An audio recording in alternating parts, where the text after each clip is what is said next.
Hello, everyone, and welcome on into the Dungeon Lounge. It is me, Elizabeth. Hello, Nugget. Hello, Teacup. Hello, Tater. Hello, Silver Knight. And hello, Lady Logistics. I hope you're all having a good Tuesday so far. But yeah, so you might be like, hey, where's the mini? Why do you have a ruler out? So, allow me to explain. Actually, sorry, first, I'm going a little out of order. I am alone tonight, unfortunately. Sasha had a last minute family thingy come up and she was abducted. So blame the Griffin clan why you don't have a Sasha. It's not my fault. Anyways, hope everyone's doing well. We're going to start. Yes, this may or may not have come from Tater. Anyways, so turning to story.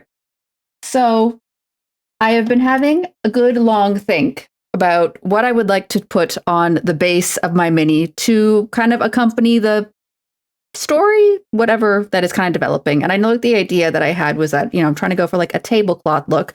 I know it's not very smooth, so don't look at that part. But anyways, so the kind of thought initially was like, oh, maybe I'll put some like little like table things that you would like see at like, a restaurant, like maybe some plates or cups or things like that. But then as I was thinking about it a little bit more, I was like, well, this is supposed to be the Dungeon Lounge. What do I do to communicate Dungeon Lounge? And it suddenly dawned on me, what if I use the boy? I put him up in the corner, the boy. And what if I could maybe make a small mimic treasure chest to go on the base? So what I'm going to be kind of doing here is using this cardstock to kind of like pattern out something. And then if we get far enough, maybe putting it into something more of a structure. But at the very least, I kind of want to make like a little foldable pattern that will make the mimic chest. But yes, taking inspiration from the lovely art by Flora the Dragon. I don't know if he has a name. I don't know if he wants a name. You should. I feel like having any conversation with the mimic is going to result in maybe various sounds of nom nom nom nom nom nom nom nom nom. Maybe his name is Nom Nom Nom. I don't know. I don't know where I'm going. Anyways, so got my stuffies here. Got our reference material. So the first things first is I want to take the measurements of the base itself. Because I don't want, make a giant mimic and then it's like, oh no, my treasure chest is too full or my treasure chest is too big for the base. So first things first. Sorry, I'm gonna put him on his little plinth. So I'm kind of like thinking placement here-ish. So that way, he's still like, I don't want it to be subtracting from the overall statement that is the boy, but still want to, and also I don't want to make it too big as well, because then, this is supposed to be a big boy and I don't want it to be, what's the way to put this? I don't want the mimic to basically indicate either that the mimic is either huge or the knight is small. So there's a balancing act. It's my model. It's what I used to put the model on until I get a more permanent base for it. But for now, it's also, hello, Lynette. I hope that isn't the of a bad time. I hope you're doing okay. But yeah. Okay. So first things first, let's measurements. Because remember, measure twice, cut once. Need to redeem for drawing a card? Huh? Oh, like from the card. I was like a birthday card. And I'm like, I'm not drawing you a birthday card. Okay. So yeah, first measurements. So like, I kind of probably want him not straight on, but kind of. So yeah, we're probably looking at about 3 or 4 centimeters, depending on how big I want to be. I think I'm going to go to 3. And of course, then the question is, if we're going for 3 centimeters, how much will the length be? I think that might make it 1.5. And I also okay. 3, 1.5. And then the next question is obviously the height. So there'll be kind of two parts. There'll be the base of the chest, and then there'll obviously be like the curvy party. You know what it is? Vice on skull. Oh, I'm very sorry. One of my coworkers actually was talking about, it seems to be the day I have transcended the state of migraines temporarily. Yes, it involves drugs. I think 1 centimeter is a good start, and then we'll get more height from another layer on top. So, okay. Do I want to do 1.5? I don't like using uneven measurements. I don't want to do like 1.25. That feels stupid. I like things to be 0 or 5 at the end. And don't ask me why, but I do. Let me just. Again, I don't want him to be too tall. Yeah, 1 centimeter is gonna be all I put. Yeah, we're doing one. We're doing one. One bottom. Okay. All right, my boy, please go to your corner. So, since I have some experience with making boxes from doing the what's it called? The Magical Cafe and the other one. Oh, hello, Nettie. How are you? Bork, bork, bork. Okay. All right, so we're gonna I'm gonna try and work off an edge because there's already a flat edge here. All right, so that's 1 centimeter. And then we're gonna have 3. 1, 2, 3. And then another centimeter here. Okay. Okay. Oh, hello, Silvernight. I brought up Pokemon's abilities because I was gonna say to answer the question whether there was a Pokemon with the healing ability, but I was told I was backseating. I like saying something. Oh, you're talking about the stream from last night. Well, I think it was more just Grimm wanted to discover these things for himself rather than being told it to him. But I'm sorry that you weren't feeling. I understand like what someone feels like backseating or spoilers doesn't meet everyone's definition of it. It's hard to say at times. Okay. We're doing.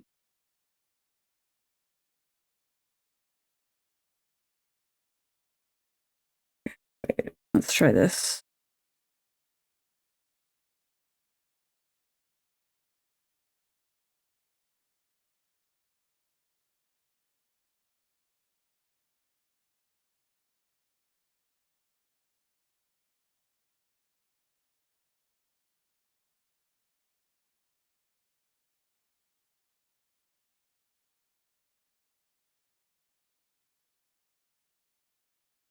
Okay.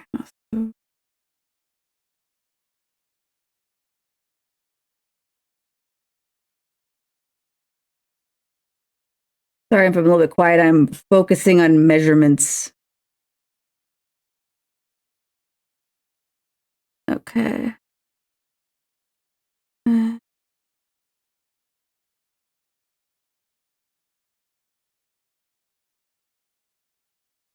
Okay, that's okay.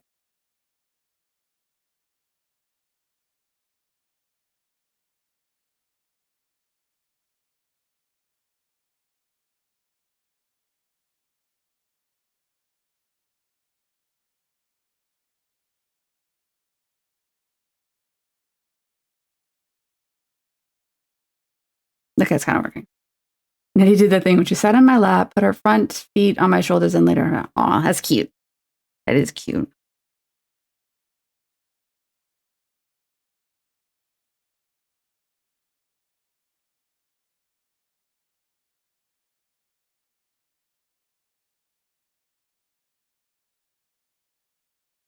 Okay.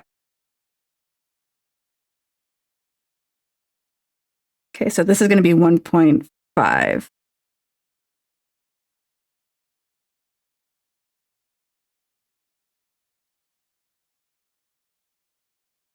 There we go.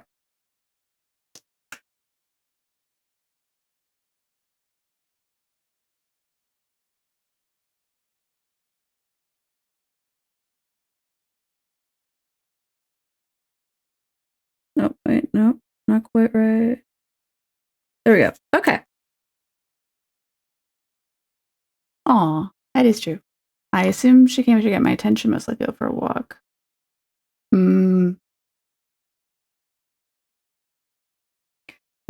Should be. We lost a centimeter, lost a millimeter somewhere. Oh no. Chat, you are smart. Trying to keep this as straight as possible. There we go. Okay.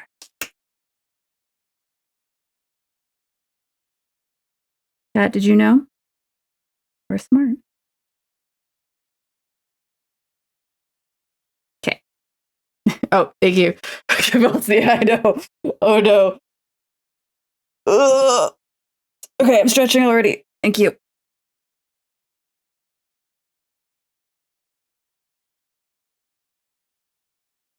I will say sometimes the one struggle about hearing Katamari Damacy music is that I'm not playing Katamari Damacy. And so my brain is a little like, Katamari, where are you?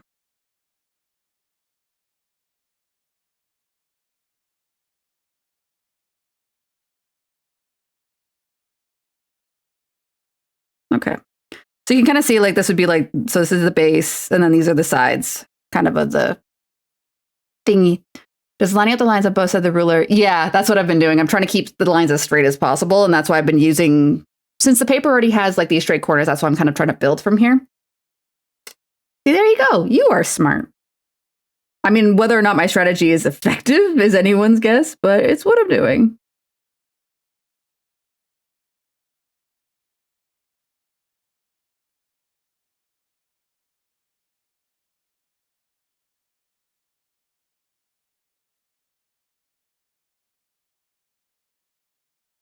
We're doing a little bit of math. Math is poop. Remember when I try something like that, the length of the lines, the level? Yeah, that's the problem, is that I don't trust my eyes to tell me something is straight or not. I do not at all. Like, so much of a struggle. It's like, is this level? I don't know. It looks level. And it's like, it's not level. I don't know. Everything looks level to me. All right. So that's, I think, kind of a good start. And then I kind of want to like create some tabs like that. I'm just going to rough these in because I don't have to worry about these being clean. And the idea being is that this is where I can put glue to glue up the sides if we get to that stage, like that. So then that'll fold up and then, yep, okay. So that's kind of a good base. And then the next would be like the curved roofed, which I gotta say it's more a case of like it needs to be, so whatever it is, it needs to be 3 centimeters, but also needs to be, when it curves into 1.5 centimeters. Oh, hello, Ishmael. How dare you boop my snoot? For 4 years of booping, snooting. How dare you? But I hope you're doing well, Ishmael. Hello and happy Tuesday. All right, so it would be overall this, and then the question is how much of a curve do I want to the top of the treasure chest? And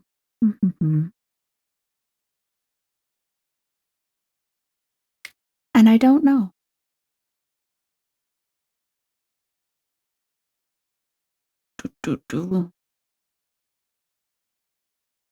Well, you know what? Maybe we could do this. Okay. So it has to be, because it's going to sit on the side, it has to be 1.5 centimeters.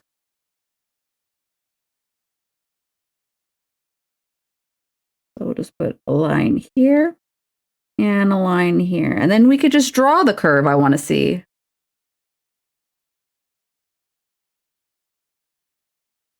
You know what? Actually, I did it to get the eraser. So we're just going to have to watch me draw and redraw lines. So this is 1 centimeter. So I think at least I want this to be 1 centimeter as well. And that does seem to be kind of in line with Flora's drawing, that the top and bottom halves are equally whatevered. All right, but first of all, I'm going to mark halfway. It's going to be 0.75. I hate heavy measurements. Fucking hell. All right. All right, so here. So the curve's got to go up to here. And then we're using our math.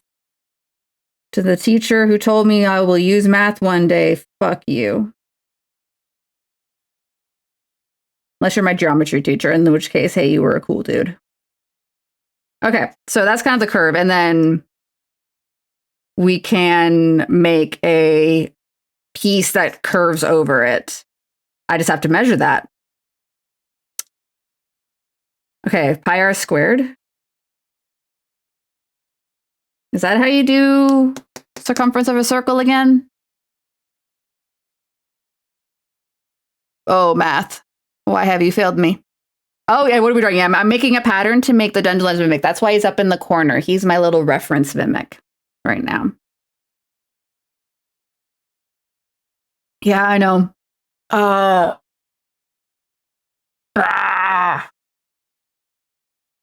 I know the measurement of this. Or like I know the diameter. Is it 2 pi d? No. Fuck. Google.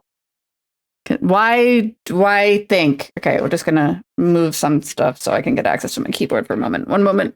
Yes, that's my leftover cardboard scraps. We don't judge them. We take what we get. It's free. All right. Circumference of circle. C equals 2 pi r. Ooh. Pi r. Look, there's my pi. Isn't that beautiful? All right, so we only actually want half of that. So in the end, it's going to be divided by 2. But because of the rules of math, these cancel out. So we're actually only looking at pi r. So our diameter is 1.5. We're only going to use half of that, which is 0.75. So what our calculation will be is 0.75 times 3.14159, and then the rest of the digits of pi. But we're going to assume that's going to get us close enough. Calculator time. Woo. What is a key lime? There's a key lime pie in my freezer, and you can't have any, mostly because you're not where I am. And the pie will not transport well because it's in the freezer. Ha. Need perfection. Oh, that's partially why I'm using a calculator. I don't want to trust my brain with this math. All right. 0.75 times 3.14159. Do you want to know why I remember that many digits of pi? I'll explain in a moment. All right, so the measurement is 2.3636925. Ta-ta. Okay. So you were about to ask yourself, no. Anyways, so why do I remember that many digits of pi, but everything else is forgotten?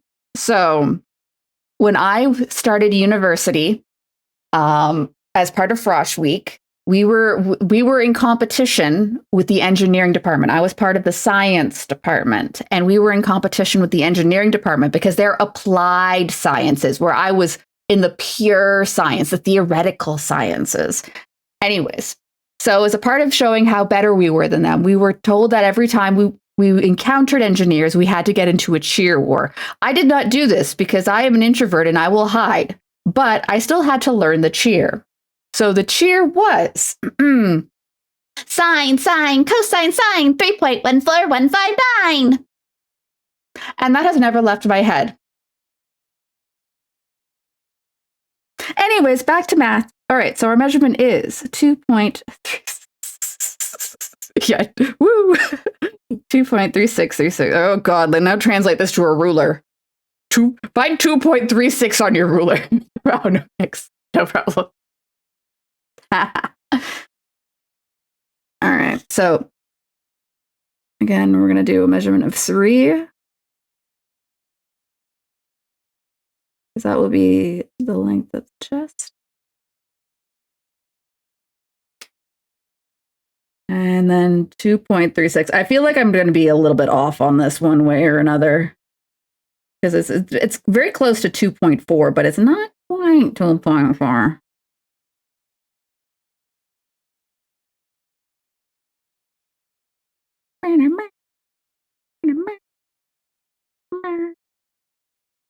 Hello, Claire Obscure. I see you're here to try and depress me, but I am undepressible.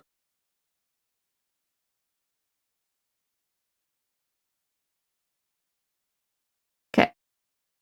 All right, and then that, yep, that's 3 centimeters up top, so we got it. We got it. Look at that. Math has won the day. All right. So the question is I might want to put some like little like cogs on this. And the idea being that these will be cogs that glue in to the like one, because cogs, because you know, Adeptus Mechanicus girl at heart, right? But also these can fold in and then glue to the inside of the lid. Would you tip baby risk by challenging them? Mm-hmm. There's a lot of stupid shit I'll do. Anyways, so we figured out that. Let me just put these back aside. And so now I got to cut out my pattern pieces and we're going to do a quick, like, kind of like test fold to make sure everything worked. Because, yeah. So I'm just going to use a quick pair of scissors for this. Trimmy, trimmy.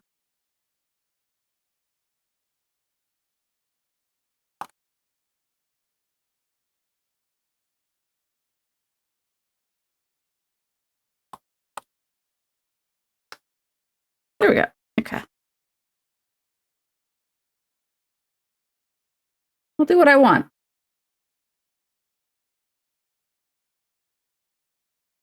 Unfortunately, I'm that type of person where it's like, people will be like, you know, you should clean your room. And then it's like, well, I don't want to clean my room. I don't care if my room's a filthy mess. I don't want to do it. Me.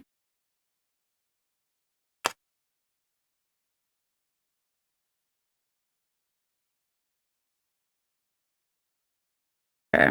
There we go.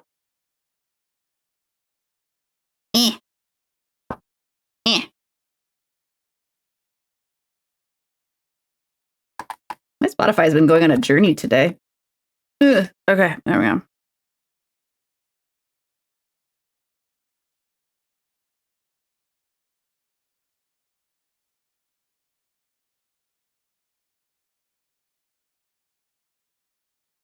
That bad. Yeah, no. My room's pretty clean. I just meant in like general, like that's the example that I always have is like when I get adversarial about things like that. It's like, you should clean your room. No. At most, my room has committed the sin of dust. So.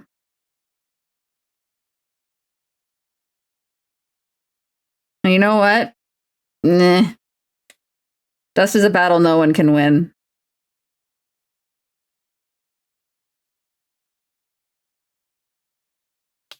Yeah, that's me. Like I remember, like sometimes, like when I'm talking to Grim, it's like, oh, you know, if you don't have nothing to do, you should go play a video game. And it's like, no, you said it, I don't want to do it because I'm a mature adult.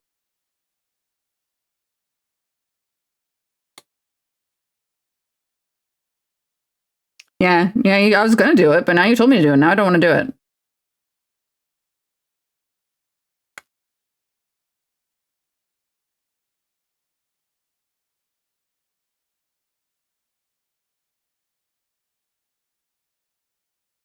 Oh, the scissors didn't clip that very good. There we go.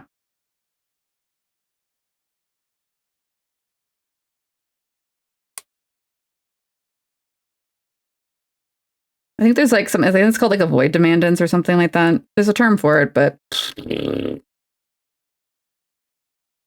summary, bleh. No. I feel like at any given moment, I am just doing a very like you know, like the idea of like the you know, the swan or the duck that's like, oh, it's so gracefully swimming, and then oh, look, you can see some green stuff on my scissors from the time that I use the scissors to cut my green stuff to try and get a smooth edge. Oops. Be free, scissors. What was I saying? You know, like I'm like that duck that's like looks graceful in the water or whatever, and it's like, oh wow, she's adulting so well, and then it's like, meanwhile, me like paddling furiously, being like, no one noticed, I'm an idiot. Oh, you pay taxes? We all pay taxes. I don't consider paying taxes a sign of adulthood because I had to start doing it at 16.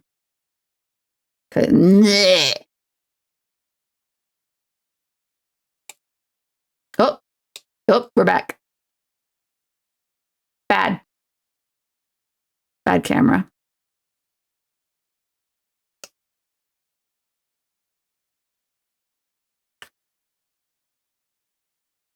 Okay. Okay, so that seems pretty good. We'll do a little test in a moment. Call that this piece. And then last, senior cog. I'm going to kind of trim off the bigger piece. And then put it over here.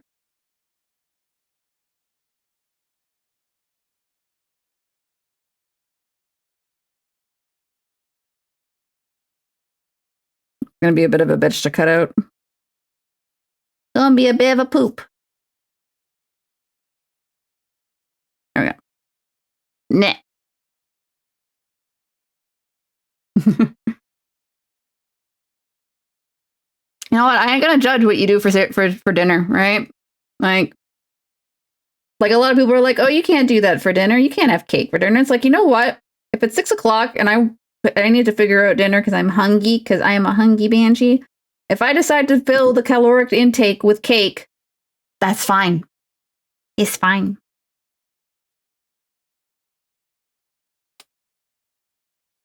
I might use an X-Acto to get these last cuts. Because my scissor will not fit, and I don't want the paste to get warped too badly. So.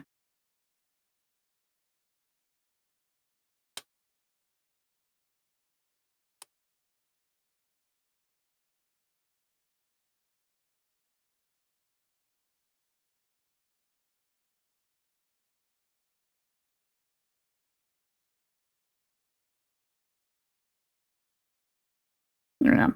Snip. Yeah, dinner is your third meal a day. If you're on your third meal, congratulations. Whatever you eat at that time is your dinner. All right, got to protect the desk before I X-Acto.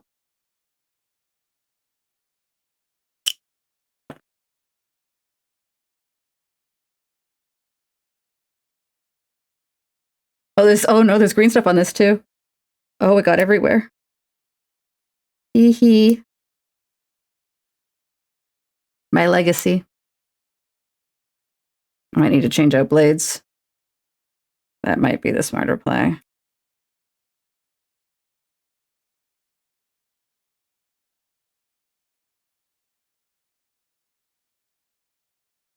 Ooh, pointy.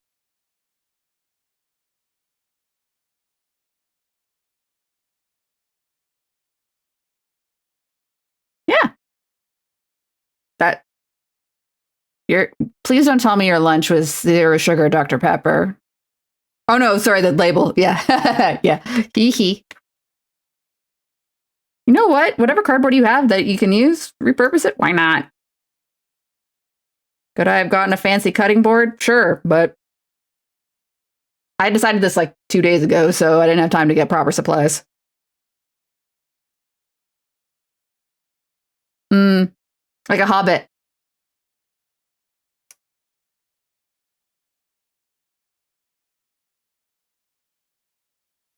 It's a song I associate with Hunter.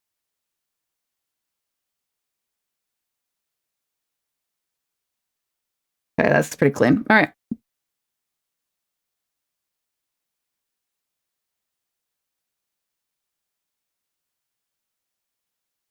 Gotta be gentle.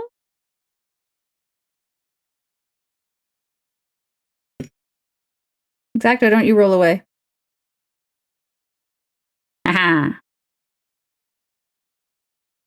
I might need to go get my tweezers.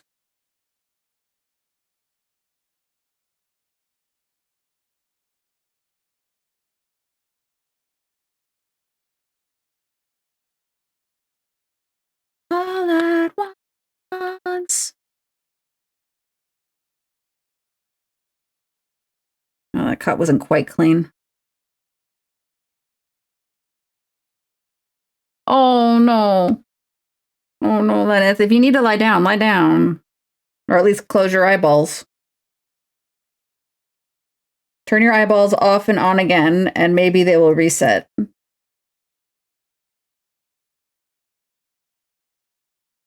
Do not quote me. I am not an expert at anything eyeballs.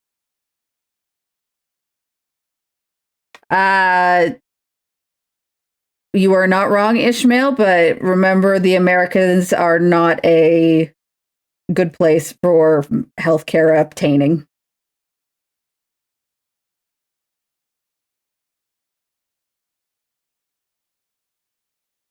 And I also will say sometimes, as someone who has also had migraines, sometimes as much as it sucks, is the answer is ride it out.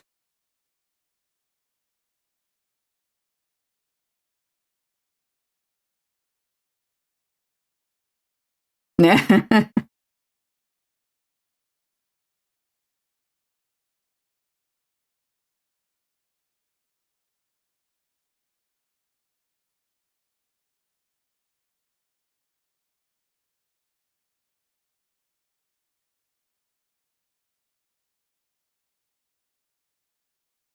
Okay.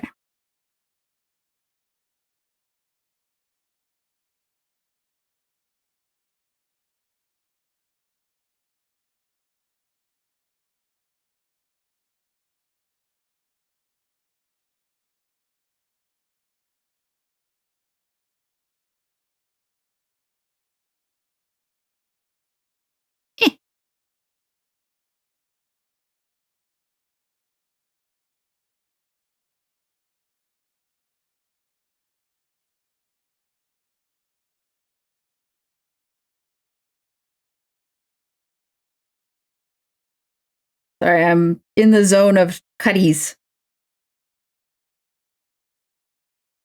Aha. Okay. Okay. We made our little half cog, our box, and our curve. Now, this part's going to be the hardest because it's going to be a bit hard to curve, but we'll start with the easier part. We'll see how this is working out nice. Oh, this is a throwback. Song from the Matrix Revolutions in the year of our Lord 2025. Okay. So we're going to put the piece here. And then we bend. Okay. Yeah, oh yeah, nice mask might help. I personally responded to heat better than cold, but yeah, whatever. You may know Lenneth's migraine lessening routine better than I. Okay, pull this back down.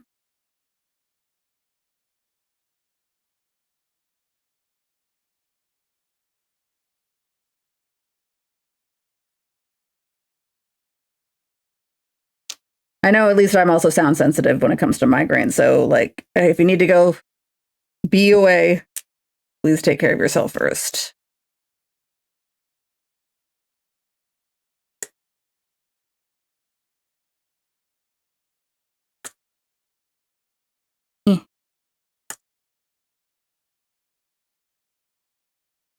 Okay, that did not fold up nice. Okay, actually, no, that did better than I thought. Okay. Fold it back.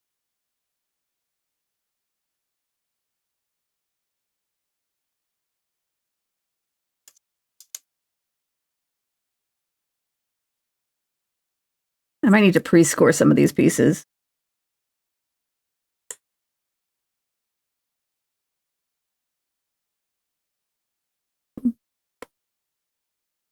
Okay, there we go. So the idea is that this should all fold up. I'm not going to glue it because I still need to act as a template piece, but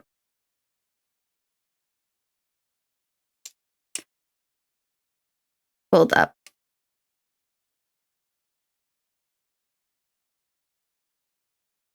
Okay, that's coming out pretty good.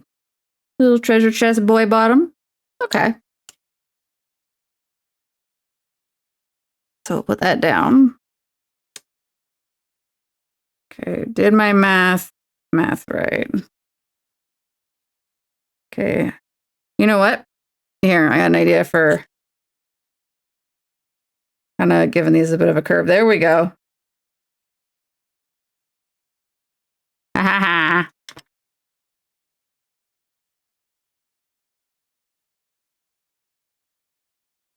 Oh, that's lining up pretty good. Like, it might be a little long, but I can always do a little trim if I ended up a little long. But yeah, that looks pretty good. Okay. Good. All right. So there is one other thing I want to kind of quickly pattern out, and that is the teeth. And there was something else I wanted to test, which I can do quickly. So the teeth almost like, here, I'm going to make it bigger so you can see what I see, the majesty of Flora's art. But anyways, so you can kind of see the teeth are very like ragged, like they almost look kind of papery. You know what I mean? So I think I'll still work on it from the cardstock rather than trying to make like a 3D fang type thing, because it doesn't look like it's got that third dimension, if you know what I mean. So probably going for more like very flat hello thing. And then also I'm going to try and size out a good eyeball. I don't know if I'll give him a crown. I'm thinking on that still. But okay. So we'll put that back over here. Because I grabbed some different like little doobly doos that could maybe act as like a template for the ring, for not the ring, the eye. No, these ones are going to be way too big. All right, so this one, oh, I stapled this shut. That was definitely a smart decision on the part of past me, but now future me needs to get in. Let me in. Let me in.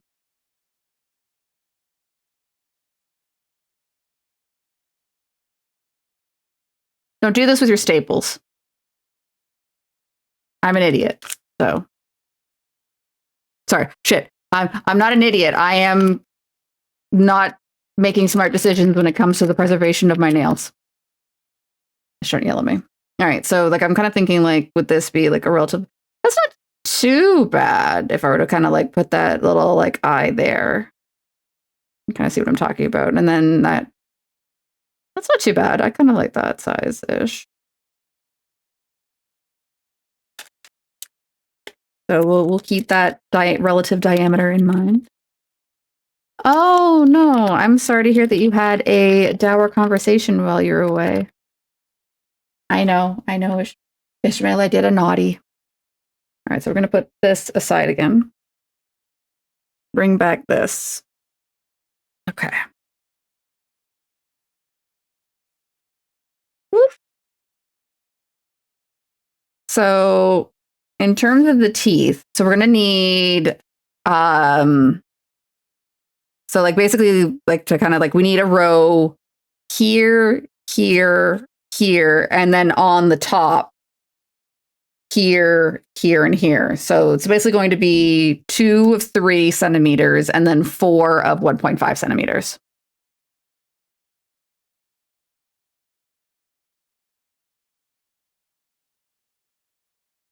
So put you aside. You're the garbage pile. Oops, stab myself with the ruler. I know what it's not saying, but I feel like they're saying Mosseltoff, and it's like, I know it's not what they're saying, but that's what I hear. Okay. So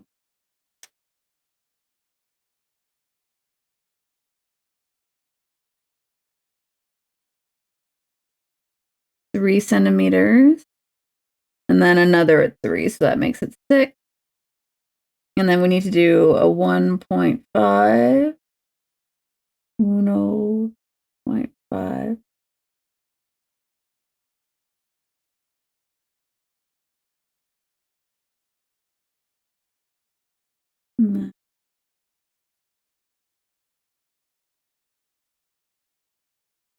Okay. because I do kind of want each piece to be unique, if that makes sense. Because like if you see here, sorry, again, going back to the reference art, the teeth are not very uniform. And also here's another question. Do I need to make room for a licky? Not a licky glock, like a tongue licky. To be coming out of it. I don't really have any extra, like I'm trying to think of what I would use to make the tongue. I don't have anything really on hand right now. It would require a supply run, and I'm trying to avoid that. But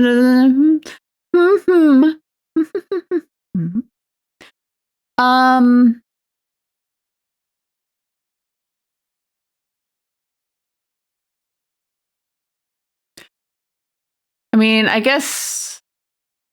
I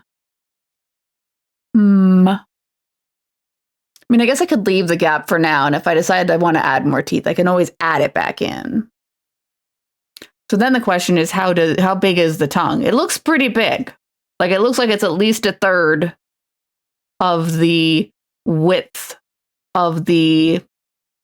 I can't believe I'm discussing the relative width of a tongue to the size of a mimic treasure chest. What have I done to myself? Anyways, okay.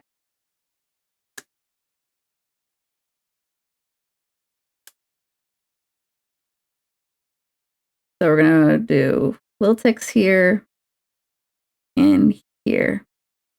Okay, so those are the relative where it needs to end points. And then the top doesn't have one of those. Yeah, I know I shouldn't think too hard about it. All right, so we're kind of looking for something very like raggy and pointy, like I have to like be mindful of the detail because it's like I have to be able to cut this out. We're skipping this. I should remove this from my playlist entirely. And a 2. Yeah, sure, moodiness.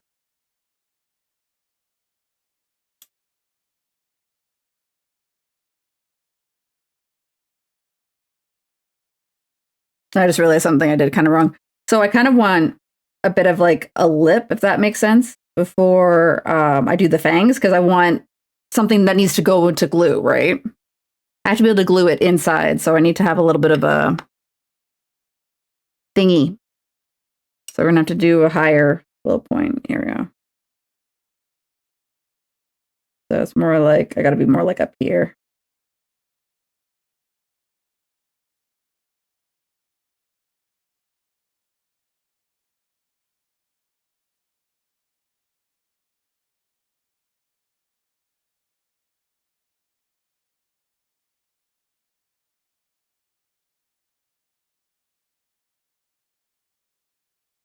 That might be too tall overall now that I'm thinking about it. Because it's like, you know, like once the treasure chest is like all assembled, right? Oh no. This isn't 3 centimeters. This part isn't wide enough. This is why, oh, blocking. Teehee. I just realized, so this piece needs to line up with, I could have sworn I measured it. It's fine. We can do it again. So we fixed that. It was not 3 centimeters. Also, we put the lid back on this so I don't stab myself. There we go.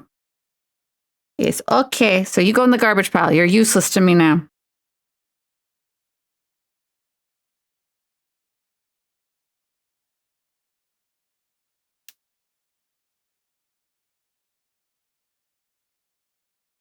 Okay, there we go.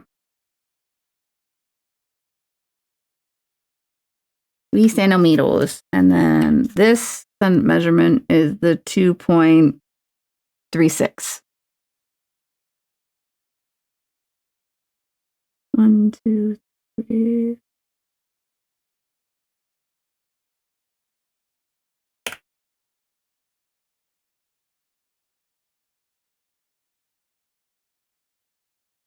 Actually, no, here, we'll do this.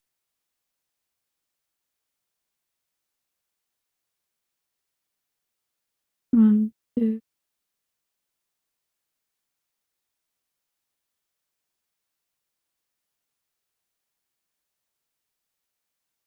Oh, we did a little bit more than we needed. Oopsie.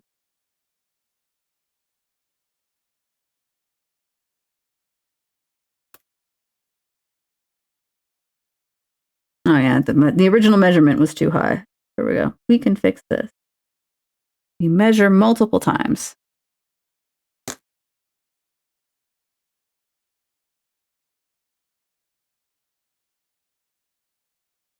Uno, dos, tres.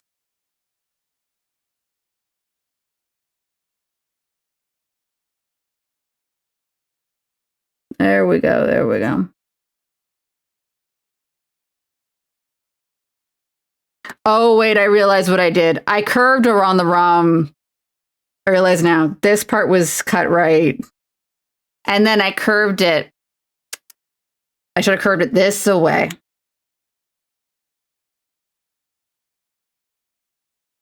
Should have been curved like this. So I don't need to cut a new piece. I cut the right piece all along. I just have to use it properly.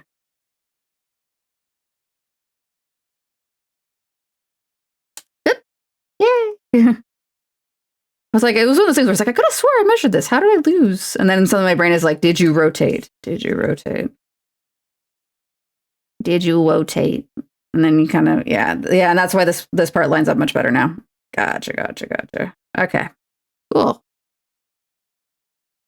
So yeah, the idea is that you're going to have like, this is essentially going to like hinge over here. Like it's going to be open a little bit, but you don't want to have the teeth too high, right?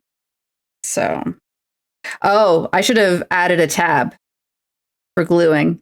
Okay, so we do need to cut out a new piece of this, if only so I can. That's okay. We got one right here.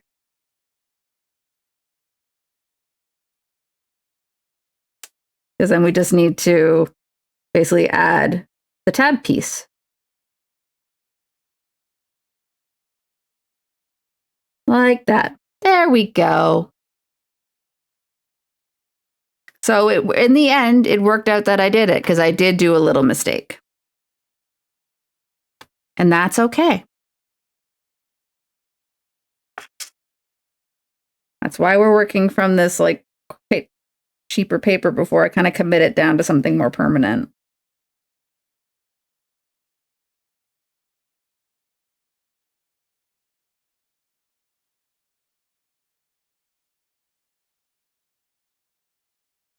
There we go. Whoop.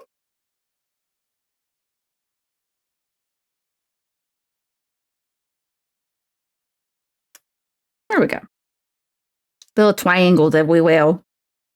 Maybe cleaning up the at the end of the day, I'll be like, oh, these little triangles. Reminds me of when I'm doing sewing and I have like to cut out like triangles for sewing pieces.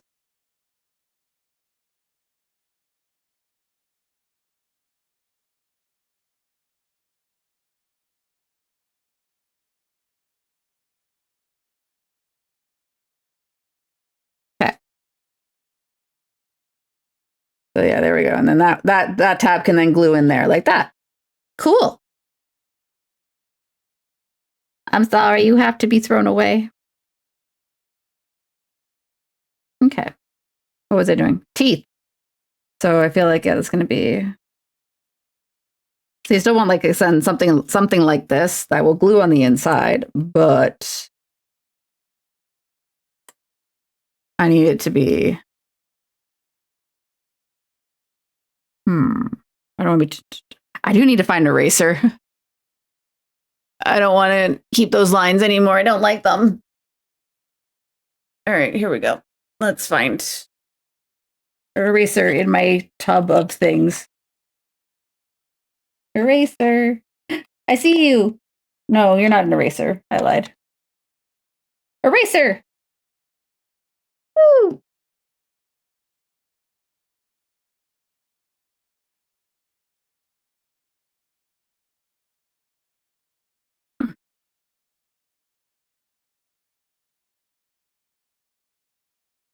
There we go. Happy little teeth.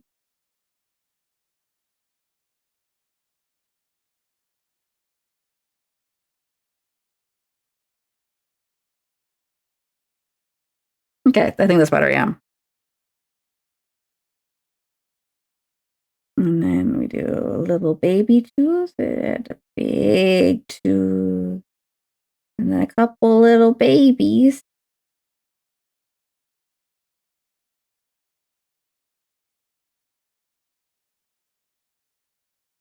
Okay. So that's set of teeth 1.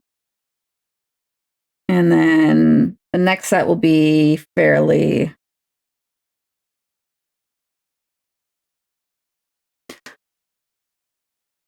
Other just announced the entire cast of Critical Role for Momo next. Oh, damn. That's a big thing. Or not like that's a lot of people. Yes. My understanding is, yes, that does include Laura Bailey and Liam O'Brien. And also Travis Willingham and Matthew Mercer and people. I can't remember other names. All right. I gotta do more teeth.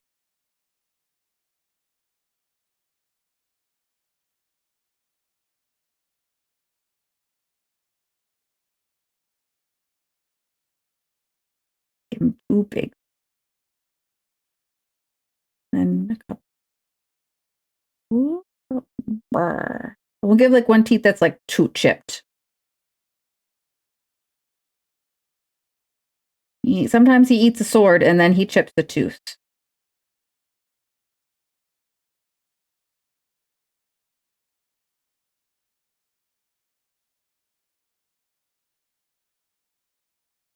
There.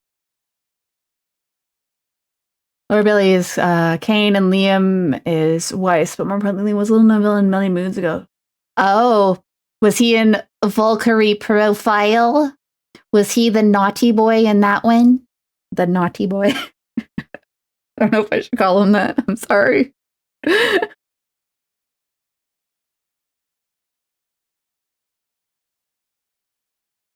He might have been. Did I call it?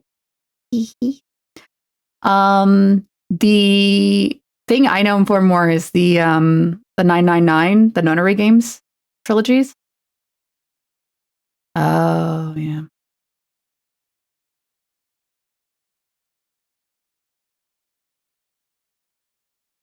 That's too deep. I need to make sure there's a lip.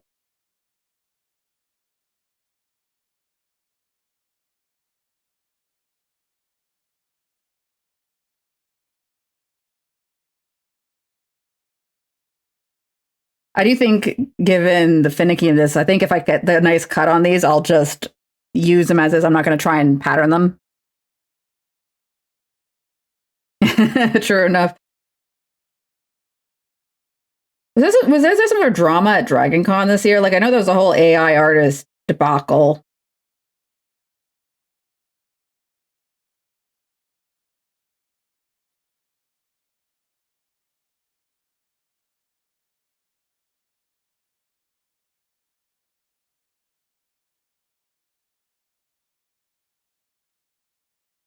There we go. Okay. 2 more to go.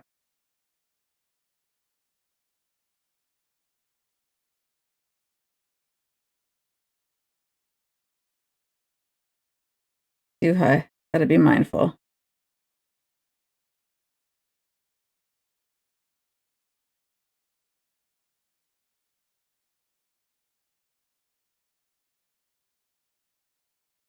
These are the teeth he's been grinding when he gets stressed out. I will say, hopefully, they've rethought their appearance prices, because I know there was a bit of a kerfuffle when Critical Role went to, I think it was MCM London. I think that's the name of the convention. Apparently, they were charging quite a bit for their autographs and like for like meet and greets and things like that, and it was not received entirely well. So hopefully they have not continued that trend.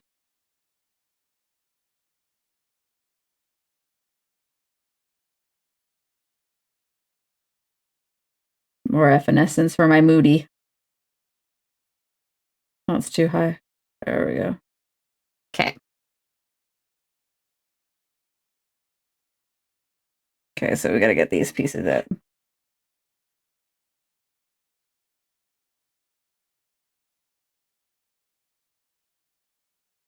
Treasure butt, go over here. E.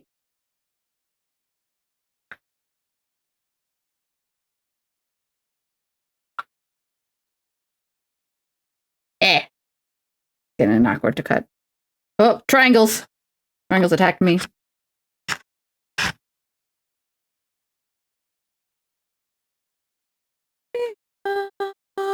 Free fall, all through life. Sorry. I might have a problem when I hear Evanescence. I might need to sing along with it. That over there. Don't judge my packaging. Okay, so we're going to cut these first to their respective chunkers. 1. Chunk 2. Whoop. Don't fly away. Come back. Next one.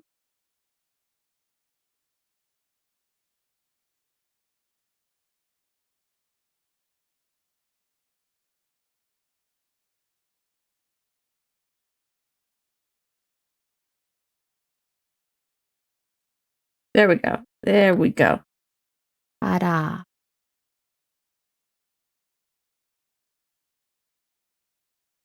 Okay.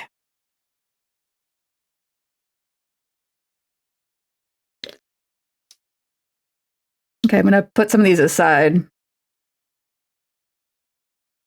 so they don't get in my way.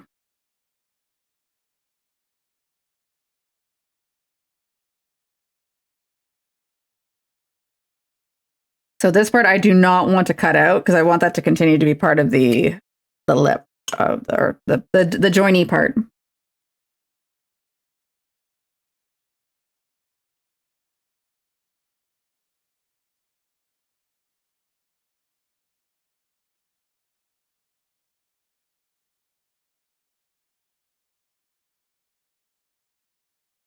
A little more.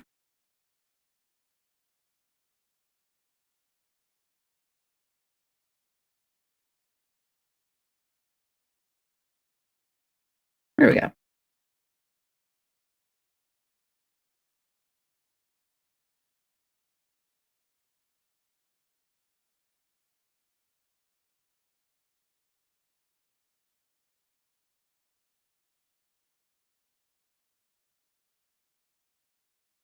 A quick question, like, I just want to make sure, is it okay to talk about, like, have they already announced that they got these guests, or is it, like, technically a shush, shush, shush, shush?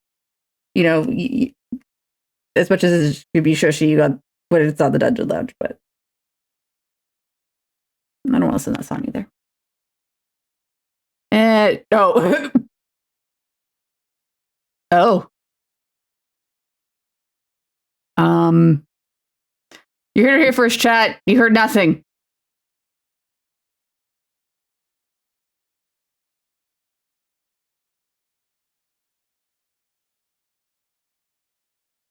Nothing to see here. You get it, who cares? Ouch.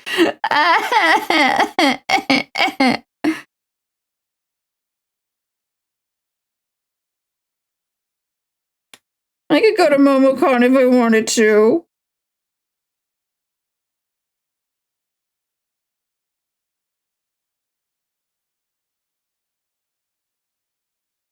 Is your horse amazing, Knox?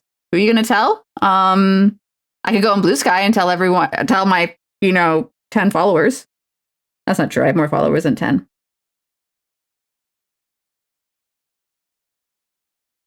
I agree, my reach is limited. Look at my horse. My horse is amazing. Give it a lick.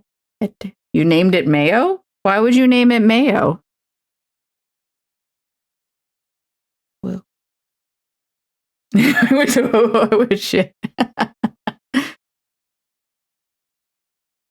right. Mayo. Nays.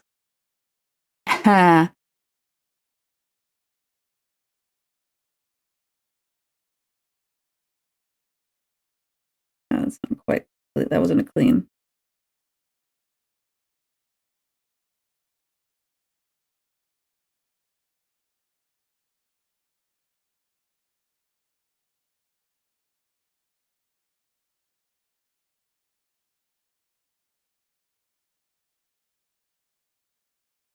I mean, I'll be honest, right now, I'd have to have a very, very, very, very, very, very, very, very, very strong incentive to go to the United States. Mostly because I think it's not good down there right now. And also Trump is a poo-poo.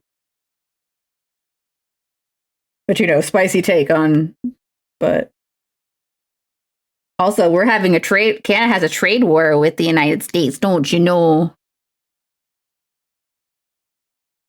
How you doing today, Knox? I am making teeth.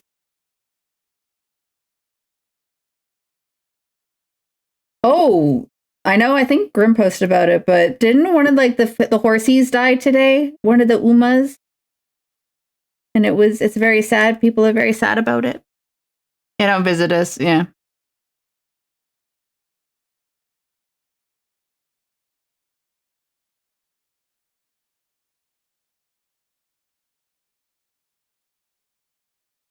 Oh, whoops! Don't rip! Don't rip!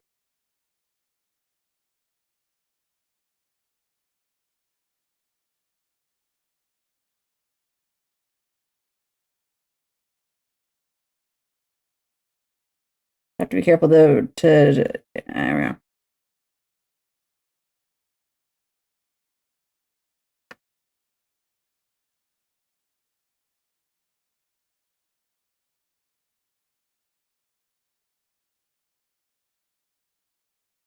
I don't want to rip this inadvertently. There we go. Whoop.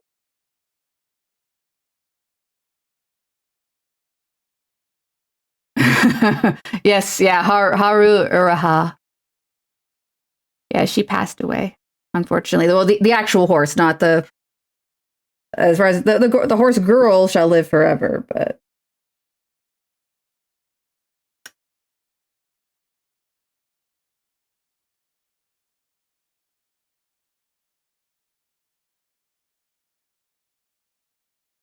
I just realized the challenge of doing this is that I need to try and cut it without it sliding and also holding it down firm, but also not too firm that it rips the paper.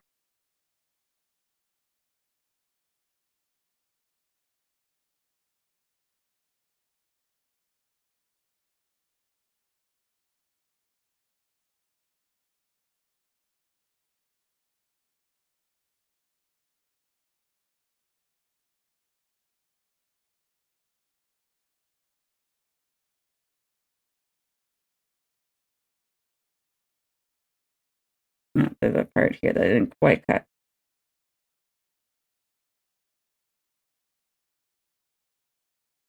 Oh, there they go.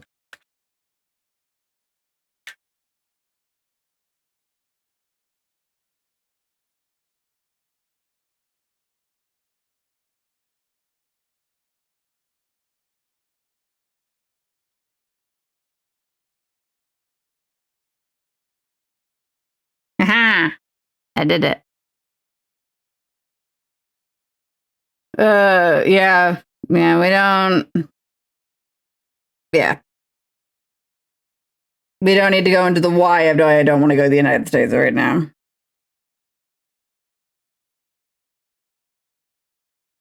No, thank you. Everything is fine. Definitely not on fire.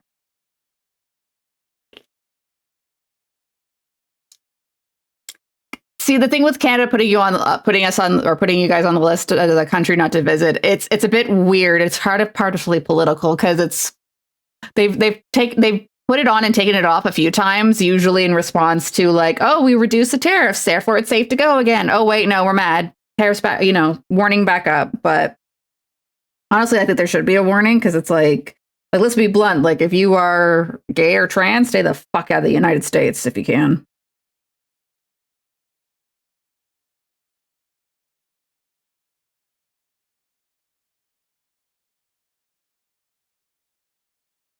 I have spoken to, or I haven't personally spoken to, but like I've seen a few people getting the fuck out of Dodge, and I don't blame them.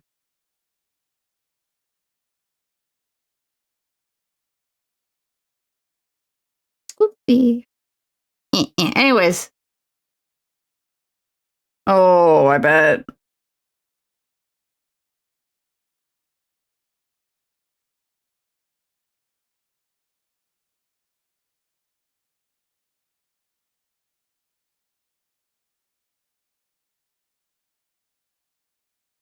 Sorry, I'm just trying to cut this stuff out without ripping it, which is, ow, more of a challenge. Owie. Maria. Yeah, that does seem to be the fastest route, would be yield green card. But I suspect they're going to be more scrutinizing of Americans doing that. Like, there's always been a big tradition of Americans and Canadians having cross-border marriages, but apparently that hasn't even been ironclad. I've read some news stories about couples having issues at the border, like the one person who wasn't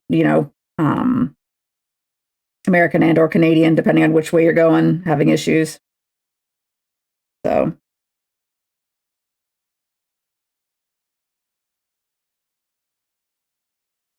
Ow, my hand. Yeah, that too. Because, yeah, even if you, let's say, for the sake of argument, a green card arrangement, right? Or even you fall in love and you want to move to Canada to be with your lovely Canadian bride. You're going to need to first establish your ability to act, the bride, in this case, the Canadian person, would have to establish their ability to act as your sponsor for a minimum of 3 years. And that's 3 years after your application is approved. So you also have to be acting as a sponsor in the meantime. And if the person isn't able to enter on any sort of work visa, there's it's been increased to 5. Fair enough. What was I saying?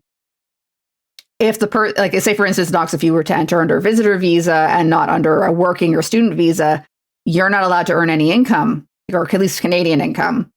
And then that means that person would also need to be your sponsor for the purposes of, all your expenses until you get the status which allows you to work. Excuse me. Literally, even before all the Trump stuff, I knew couples who'd been married for 5 to 8 years, still waiting on visa stuff. Yeah. One of Flora's friends, her husband is American, and even when it went relatively 100% smooth, again, it is a lengthy process. And it's even, my understanding is that the wait periods have gotten even longer because, yes, very much true. Because there's been an influx of immigration that we've been dealing with for the last few years. So it's backed up the system. So everything's now taking longer, even if it's a straightforward application. Anyway. Yeah.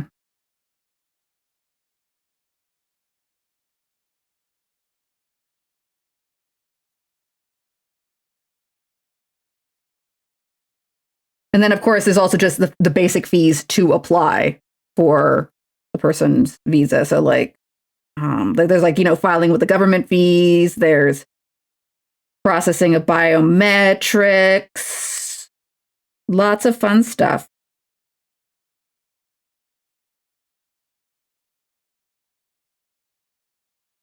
So expensive. Well, I would say right now Americans do have the advantage of that the dollar is weak. The Canadian dollar is weak right now to the American dollar we do.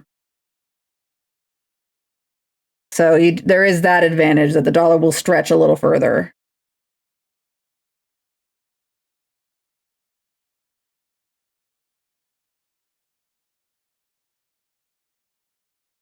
Now, funnily enough, I heard Japan introduce an interesting kind of visitor visa, but whether or not, I don't think people were taking them up on it. And the idea is that it's intended for remote workers.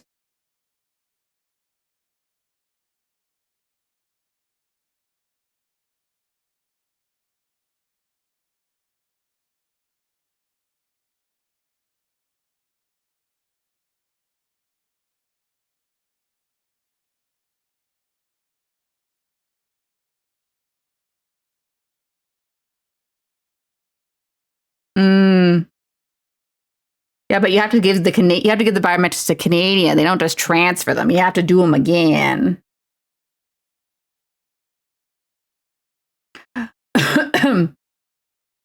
Yeah, I'm a little bit surprised on that, but I think the reason why is that the Canadian economy is seen as very reliant on the American economy. So we're not a case of I think there's kind of a general perception, accurate or not, I don't know. I don't know enough about economics.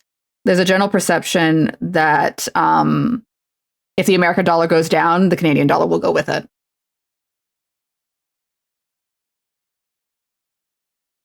Everyone says a recession's coming. I don't know. I mean, recessions are always a weird thing because you can only declare it after it's already happened. Oh, they just got their full symptoms in 5 years. Yeah. Because, yeah, like once you get, because there's like stages. So, like, you get you enter on a visa and then you can apply for something called permanent resident status. And then once that's approved, once you've been in Canada for a certain amount of time, you can then apply for citizenship status.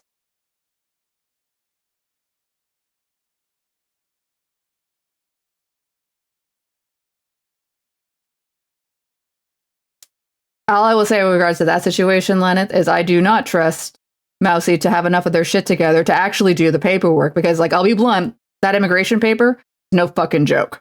And honestly, I feel like it's intentionally designed to be as obtuse as possible to fuck people up.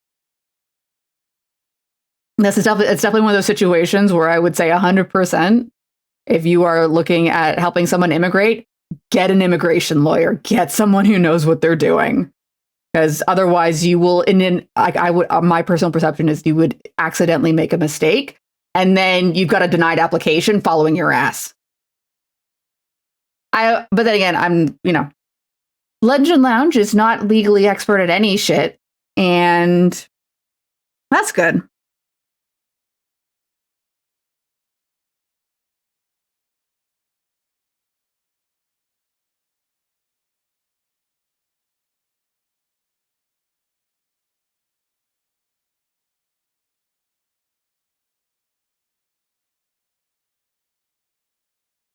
Regardless. I'm sure, like, I'm not going to say, like, Canada's, like, good or bad. I'm assuming a lot of countries' immigration process is butts. For a bunch of made-up lines on the board, they certainly make it hard. Or on a map, not a board. This is a board.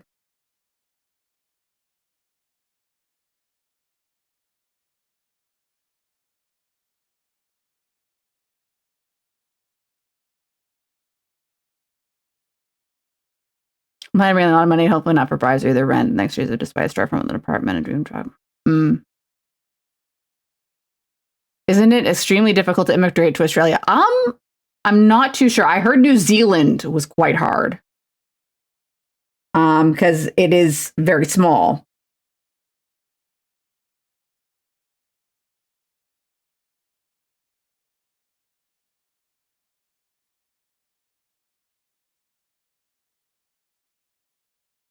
Three-day drive from, yes, I believe it.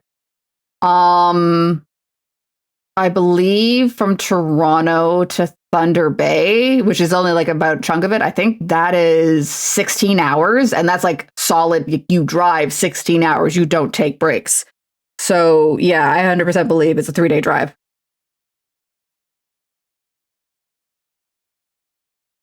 100%.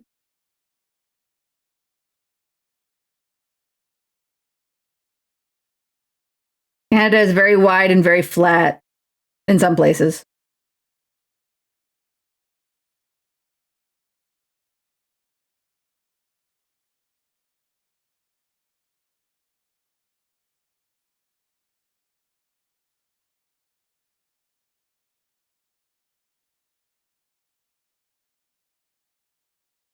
It gets harder and harder to do the more of it I've done. If you go through the US, it is 21 hours. Yeah, the question is, do you want to jump the border? Because I could totally understand. Because there's kind of like, here, let's get old yield Google Maps. How many drives to the US for the Toronto Winnipeg trip?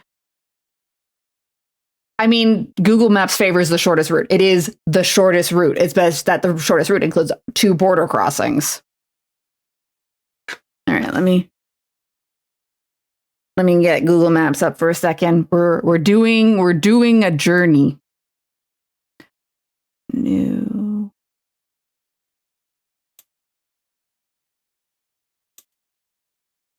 maps. Now, is Google going to try and broadcast my location? It 100% is. All right. Well, here we'll just zoom out. Zoom out.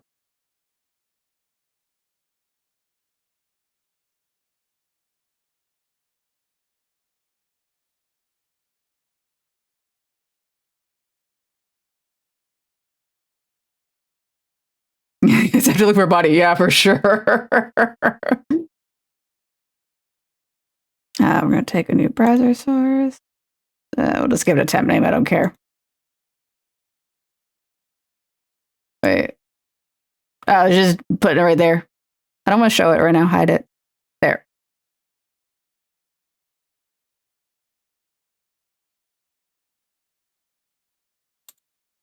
Properties.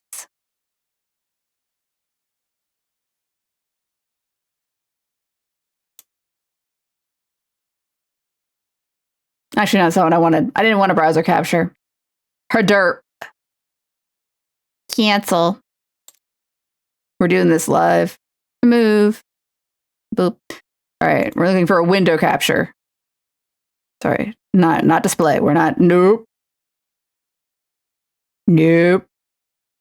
There we go. Window capture. Make source visible. No. There we go.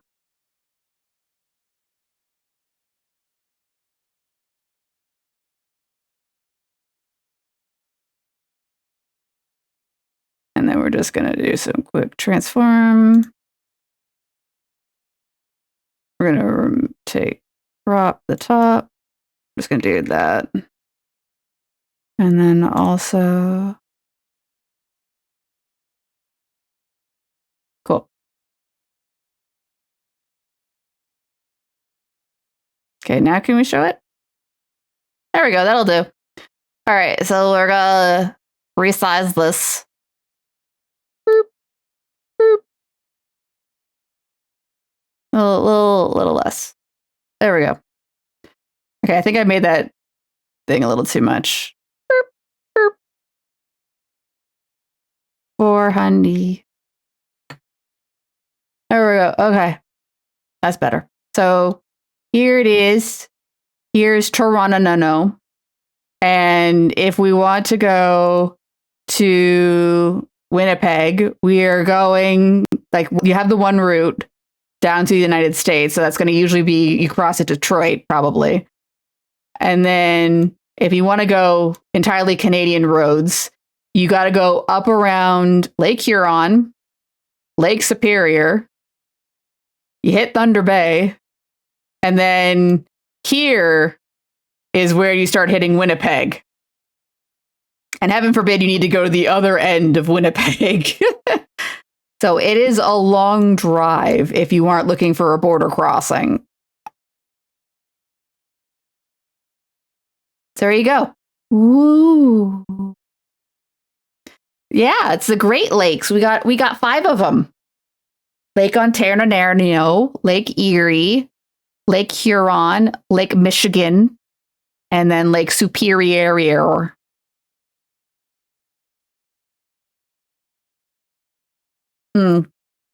I'll be honest, given, yeah, you still have to go, like, that's ultimately the thing that complicates the drive is the lakes. And you're going to deal with the lakes one way or the other. It's just a little less of it when you cut down to the States. But I could, I'll be honest, I could kind of understand not wanting to do the 2 border crossings, especially, given the way that the news talks about, like, shit that is happening. Anyways, that is our Kananana. But yeah, like, it's one of those things. There's a reason why there's a joke that Canadians talk about driving in terms of how long and not in terms of, like, kilometers. Because, like, yeah, when you start saying, oh, it's a 2,000 kilometer drive, you don't have a sense of what 2,000 kilometers means. However, if you say it's a 16-hour drive, that gives you a sense of the distance.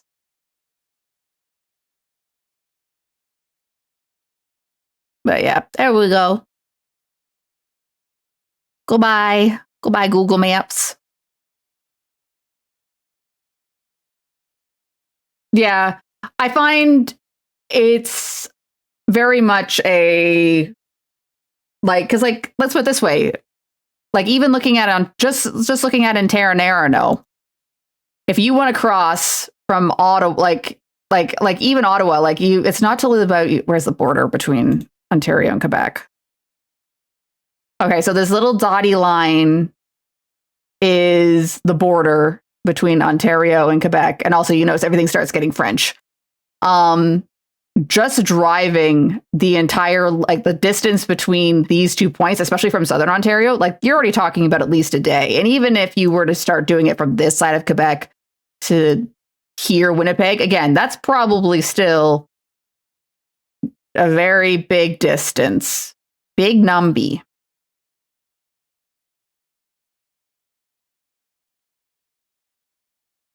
Big numpy. Bye. The good news, that Jacksonville now has Air Canada, so should we check? I would say that is good, assuming Air Canada gets a ship together and stops going on. Like, well, we're not on strike right now, but the union and Air Canada are having a big fight because Air Canada is stupid. I don't know how it is for other airline attendants, but at least for the ones working for Air Canada, any time spent on the ground preparing for a flight is unpaid. And the union was like, no, we want to be paid. Pay us if we're working on getting the plane ready to go. We're working. Give us money. And then they went on strike. And then the government was like, no, strike not allowed. Go back to work. And they're like, fuck you, government. We won't go back to work. And then that actually worked because that was the first time one of the unions was like, no, throw us in jail. We will not go back to work. The conditions you want us to work in are poopy. And yeah.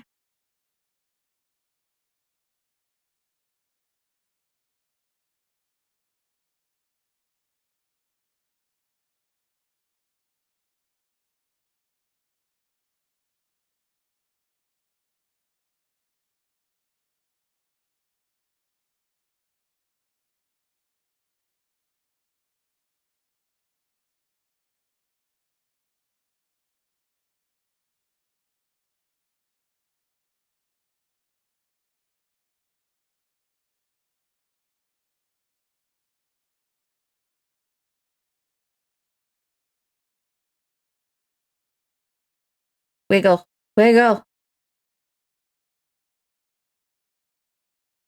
Hey, look, it's a row of teeth. So the idea would be, so you can see my wisdom, is that it goes like in here. And now he's got teefies. Look, he's got teefies. There, teefies. Oh yeah, there we go, teefies. I could have made the teefies bigger. Oh well.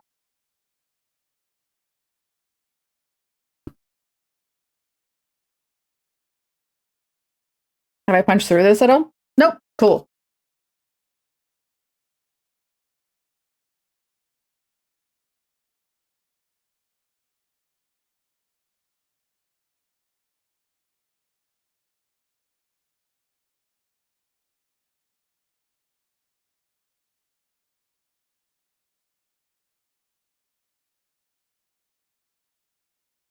But yeah.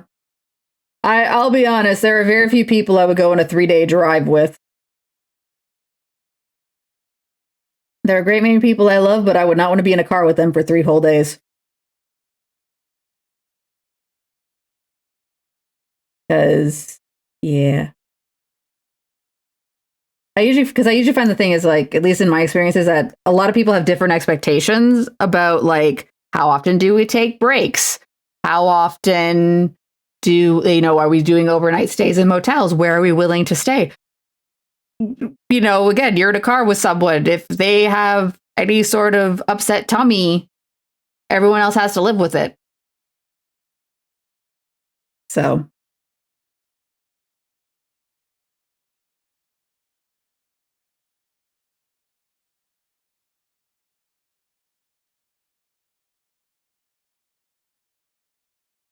Heaven forbid if at any point you get lost.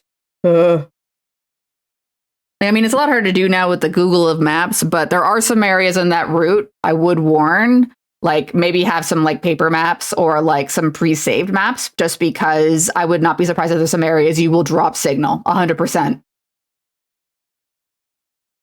I saw Rogers Center and got excited because I thought it was absurd. No, that's the Sky Dome. It's its dome roof. It's for the sky, to let the sky in. And then Rogers bought it, and now it's called the Rogers Center, when it used to have a descriptive name called Sky Dome. anyway.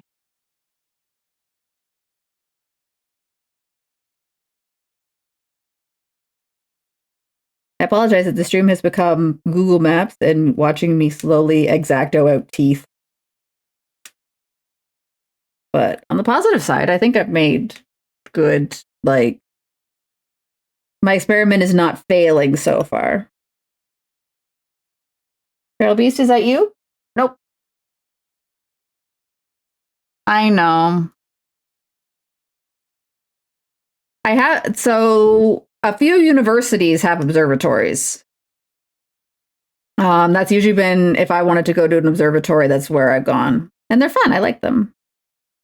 Or no, I'm thinking of a planetarium. Yeah, it's a railroad museum. I walked past it when I went to go watch the WWE event. There's some old trains there. It kind of reminds me because it's got that circular thing where, you can use to rotate trains around to send them to different, like, houses. And it reminds me, like, honestly, it makes me think of Thomas the Tank Engine. It makes me think of Thomas the Tank Engine 100%. That's what I think of.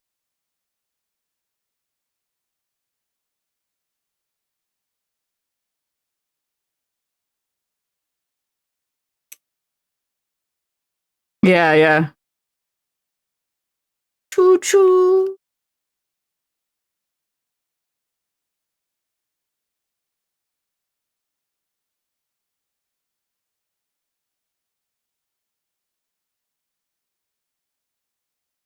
Gotta be careful. Paper, it dulls blades quite quickly. I might need to switch out blades sooner rather than later.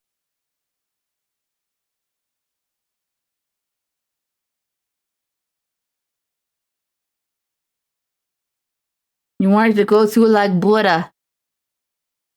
I did not see a damn thing of Toronto except for the skyline flying in and out. Fairmont's pretty cool. Yeah. Yeah, I'll be honest, I prefer the miniatures as well. Like, I get why they switched to CG, but it doesn't mean I have to like it.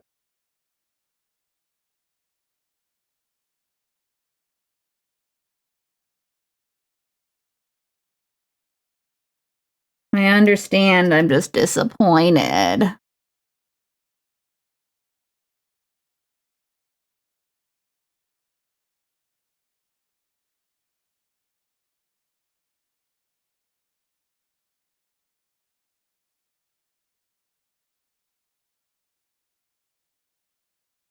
Ow.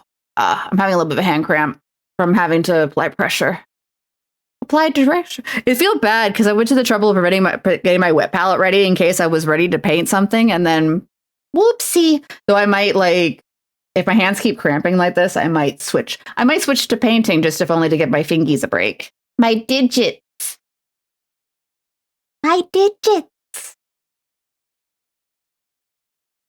Not my digits.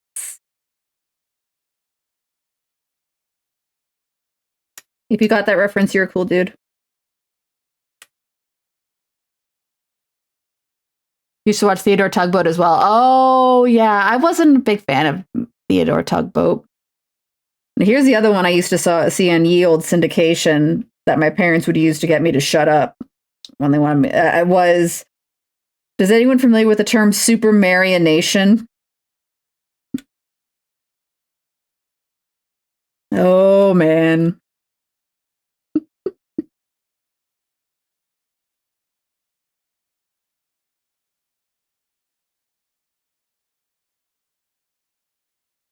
No. Oh, no. So there was a couple series that they did entirely through puppets. And they used to call it super marionation, yeah. Uh-oh. Tater's been set off. The bomb is so too low. 5, 4, 3, 2, 1. Kablamo! Bomb's exploded. Everyone's dead. It's Tater's fault. He started the countdown.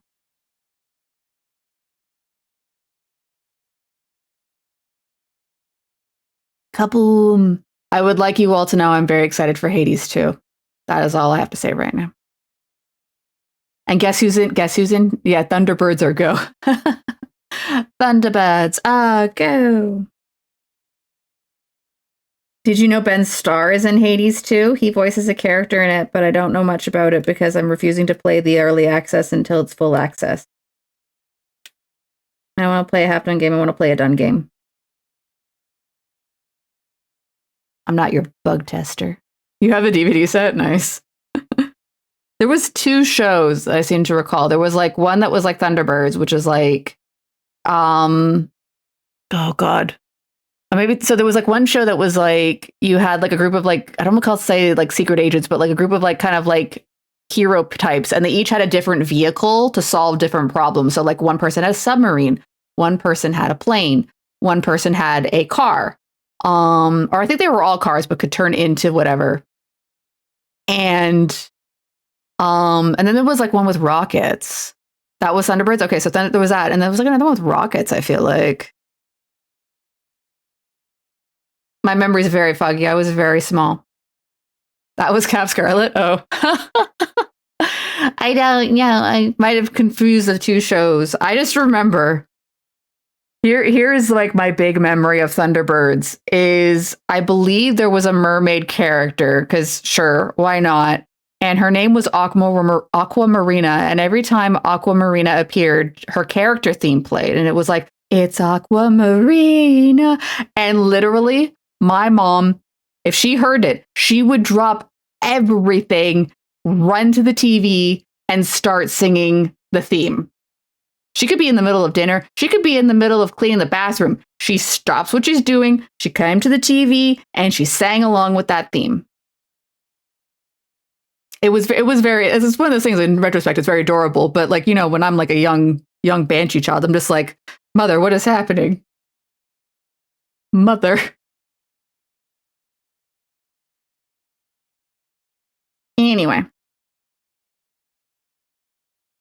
That's what I remember.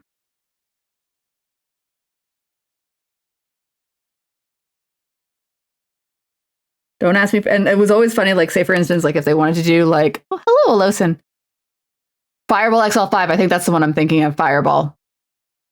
Is like when I wanted to do a close-up, because like, say, for instance, if the puppet needed to like manipulate a lever or a switch or open a door, instead of like, you know, watching like awkward like puppet hand or Barbie hand deal with the apparatus, what they would do is like cut to a close-up, obvious, entirely human, like real hand would do the job of like, door is now open, and then cut back out to puppets. I always thought it was funny. Was Rocco One Supercar Stingray? Maybe I'm thinking of Stingray. I don't know anymore. It's impossible. I turned them all into one amorphic show. Yeah, dialing the phone. That one too.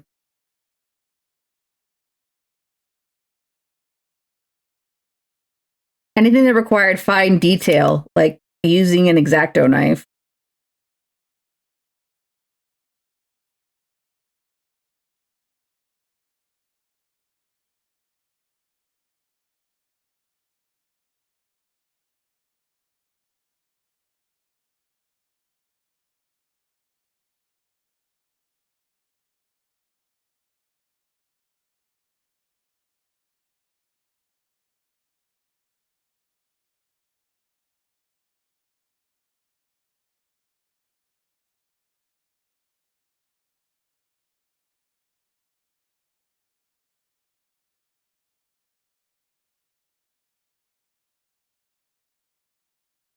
Good old like really early morning TV where they're just like, put something on.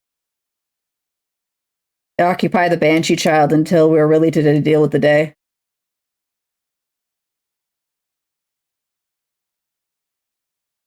Oh, wow. Funny enough, I think there is now like I think a Japanese produced marionette puppet show. I think it's called Thunderbolt Fantasy. And I remember those being like pretty cool too. I watched a little bit of it. Of course, obviously, marionette technology has proceeded in the last, how many years has it been since 1950? I don't know.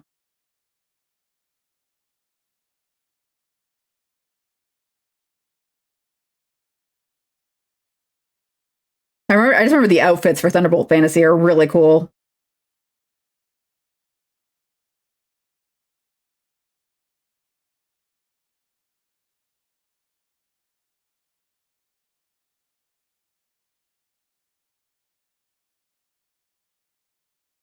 No black thread?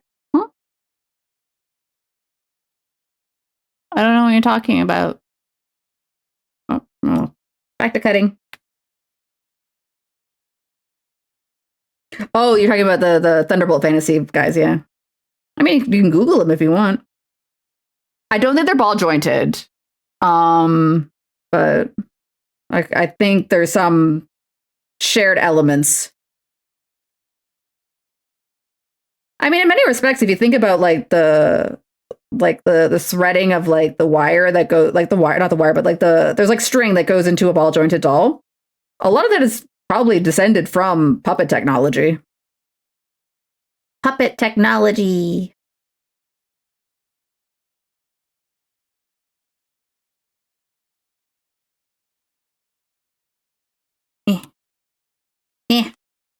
Getting to the hard part.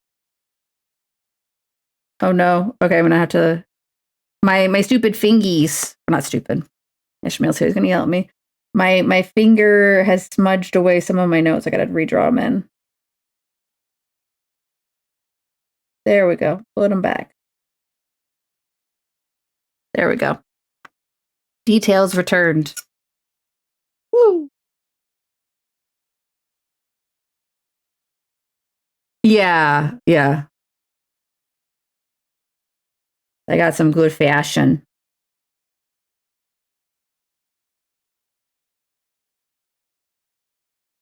I can't remember if it was last year or a year before, they were brought the puppets to Anime North.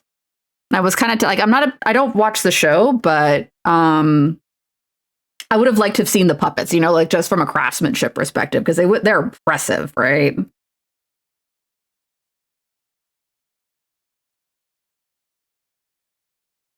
I think they had a couple of voice actors too.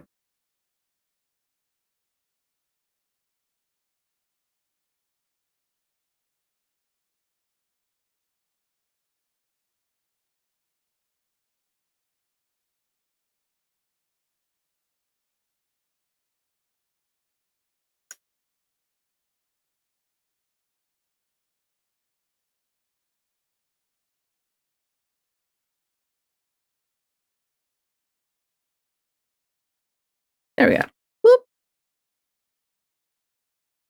Yeah, I think puppets were like a good, like, it's the same, like, it's like, look at it this way, like, you don't have to make anything at the scale, like sets and everything don't have to be the scale of people. They could be smaller scale, and they can also be like the same thing with outfits or whatever and things like that. You can kind of get away with a lot of more in that respect. And as long as you're not like going into like stop motion or anything like that, it's a relatively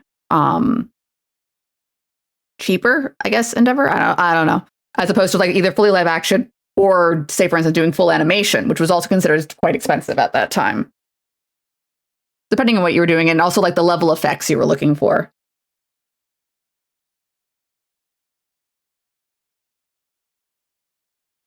Because if you want to have like a miniature volcano explode, it's just like kaboom, put a little firecracker in, you're all done. Where if you want to get an actual volcano to explode, or like a people-sized one, requires much more boom.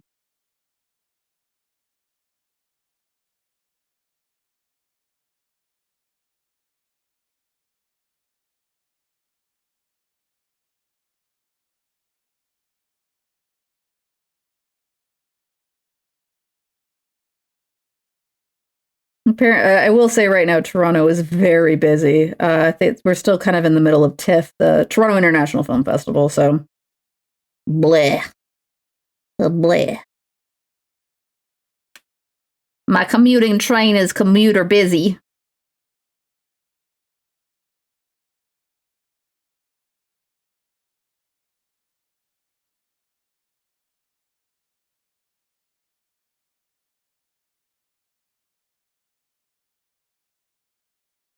It's also just busier in September because you got students and everything going back to school and all that shit.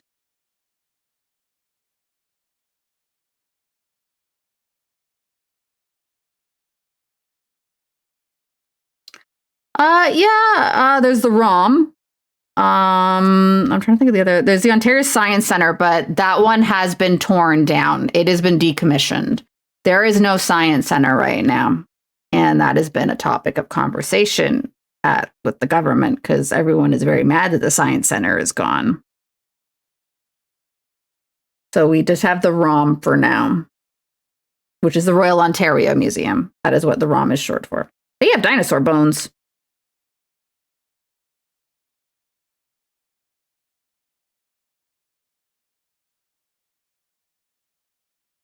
Mm-hmm. Yeah, there's a lot. There's aquarium. There's also the Ripley's Aquarium. CN Tower, obviously. Skydome, I don't think you can tour it. I think you have to like be going for like a Blue Jays game or something like that. There's Castle Loma, if you want to see a little castle. We don't have a lot of castles. Like, you usually got to go more in the Quebec-y direction if you want a castle. Go to Chateau Frontenac.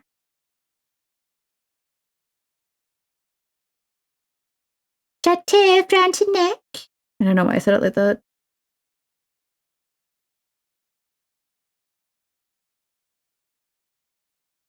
Queen's Park? If you want to see the government. I see enough of the government. I don't need to see Doug Ford no more. Yeah, aquarium. I've been once. It's pretty cool.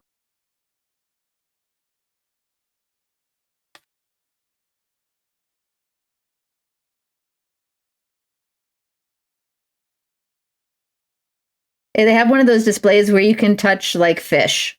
Like, you can go like touch the back of like a manta ray or something. Maybe not a manta ray because I think those might kill you, but you know what I mean.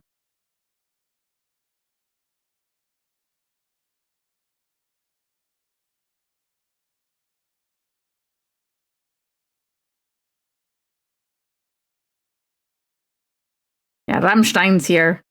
Rammstein.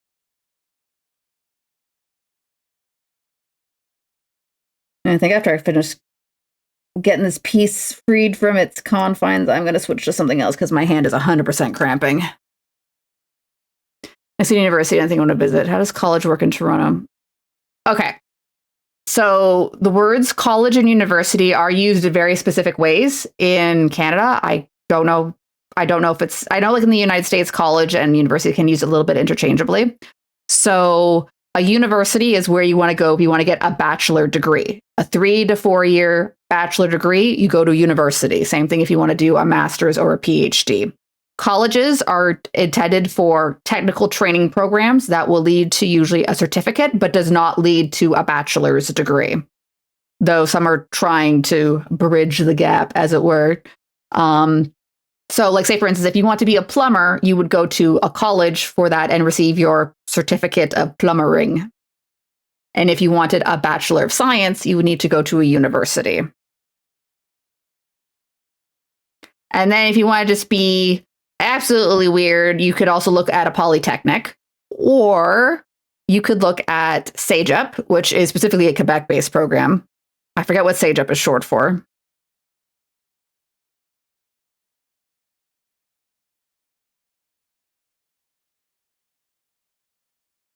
That is a very lengthy commitment because, as I said, like, unless you get some sort of advanced standing, my understanding is if you to get a bachelor's to go into either a master's or a PhD, you usually need an honors bachelor, which is a 4-year program as opposed to a 3-year program. I could be wrong.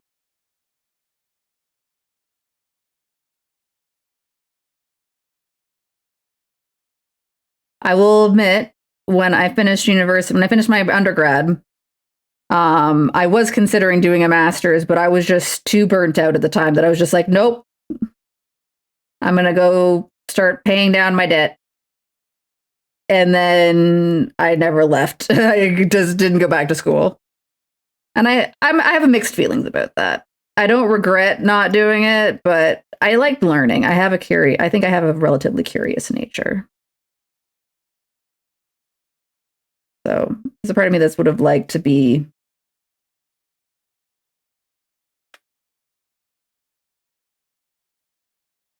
doing little experiments and things. But I will say the academic environment is more political than I cared for as well. And again, I think anything's political. It's all political. Well, usually, so what you're referring to is a teaching assistant. And usually, like, say, for instance, if you have a professor, they usually hire from, so like, say, for instance, if you have a professor, usually a student doing their master's will take on a teaching assistant job for an undergraduate degree program of courses. And they will get a little bit of a stipend and so on and so forth. And the teachers' assistants have their own unions, and every so often they go on strike because they're not being paid enough. And yeah. And they're probably right. But there's also a limit of how many hours a teaching assistant is allowed to take on, because obviously the idea is they want it to be a part-time employment. They don't want it to be, what's the right word? They don't want it to be a full-time job, because they're supposed to also be doing their master's program. Or I think in some cases, PhD. Which is why it's a bit frustrating, because if you want to say, for instance, if you don't want to do a master's or if you don't want to do a PhD, what if you just want to do the assistant job? You're competing with that pool.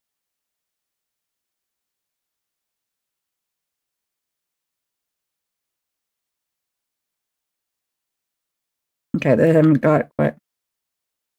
What part did I miss? Oop. This one.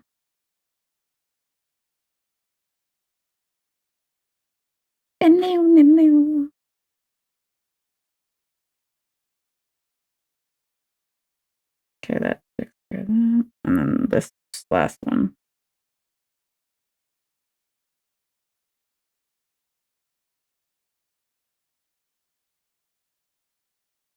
There we go. I did it. All right. Row 2 of the Angie Tea Feast. Yeah, they're not too bad. All right. I'm going to switch things up, though, because ow, my hand. Got about an hour to go, and I don't want to do this no more. We'll pick this up next week.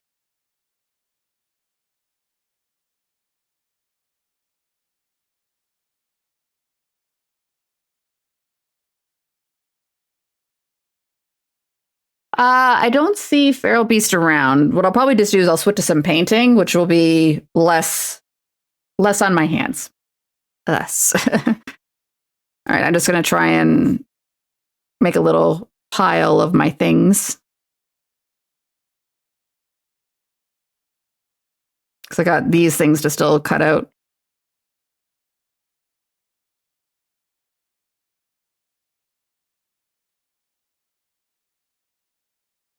Oh my God. I found the pencil I was trying to find earlier, because I didn't. This is usually a pencil I use for drawing. That's why it's like it's very soft thing. This is the pencil. I found it. Yes, I agree. Gotta be very careful on the mimic part. So we'll put them over here for now. Hello, Cavalcadence. Happy Tuesday. How are you today?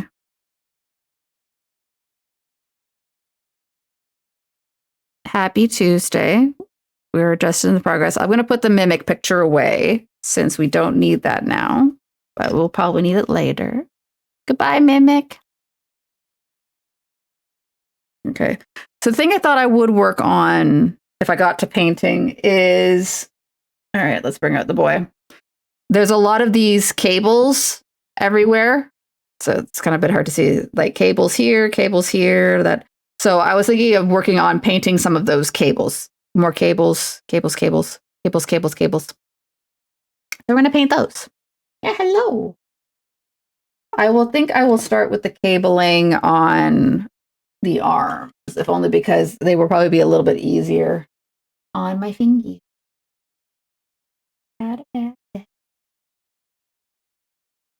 Oh, that tarnished brass dried out quite nicely. I like that. Anyways. Boop.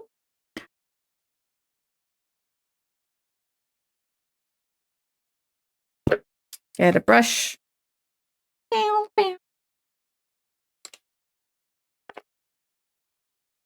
me get this brush.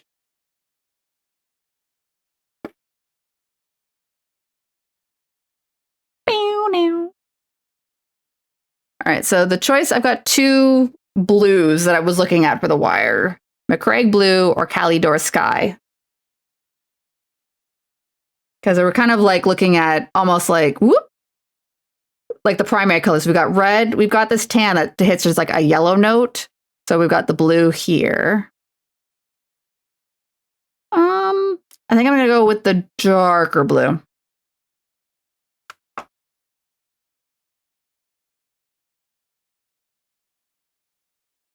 All right, Bird Machine, it is your time. Please come out for your triumphant burr.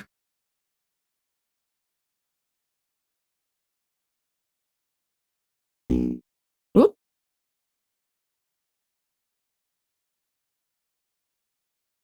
Now it's paint looking. It needs a bit more mixing. It's been a while since I've used this color.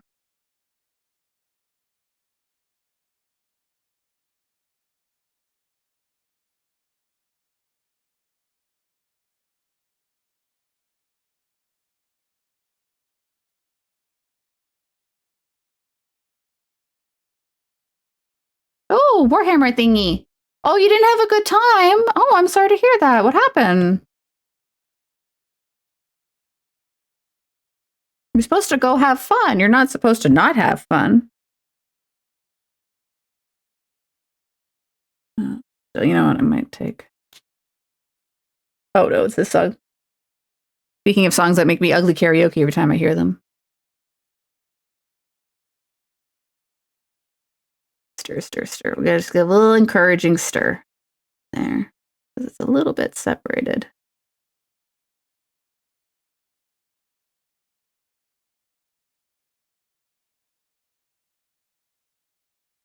Yes, Warhammer will use, if it was a tabletop game, it does use dice rolls to determine if your space, like, you know, to say, for instance, determine if this gun hits someone else's mini, you roll dice to determine if it hits. Still a thing called Horde mode, and I played it for the larger Crusade style and just provide them. Oh, I'm sorry. Are you good at mix now? Oh. I'll do. Like a proud wolf alone in the dark, with eyes that watch the world, and my name like a shadow on the face of the moon. Broken mirror. God damn it. Gosh darn it. I like this song too much. Dice rolls didn't involve themselves in my own. Oh, yeah. Ugh. I don't, yeah. It is kind of frustrating that sometimes like Warhammer kind of comes down to like, you can do nothing wrong, but if someone else rolls it out a certain way, it's just like, bleh. Like, congratulations, everything's deployed. And, you know, this person's had their shooting phase. They got stupid lucky on the rolls, and oh, everything's dead. I'm sorry. I guess you don't get to play today. Is there? I don't know. I have not looked into model rocketry clubs in Toronto. That sounds cool, though. The blue of night. God damn it.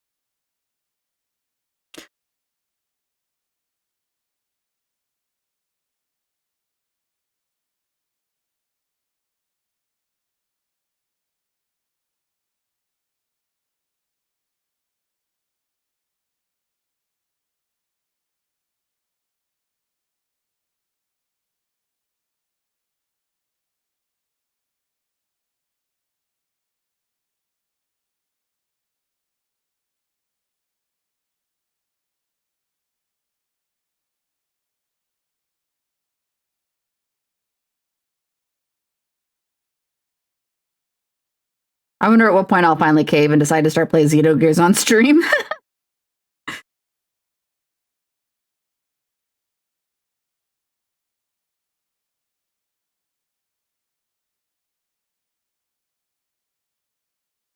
Emotional damage and mechs? Is this Evangelion? Actually, it's not.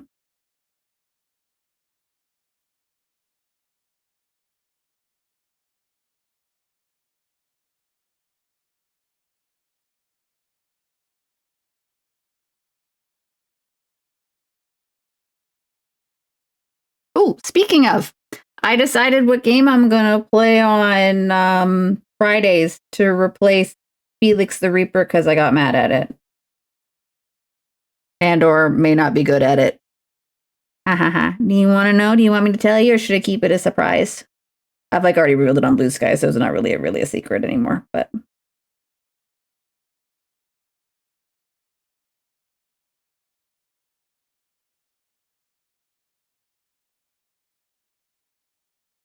speaking of emotional damage and mechs, it was my mechs instantly evaporating at medium range and cover them. Oh. In cover even? Ugh. Ooh, Madara.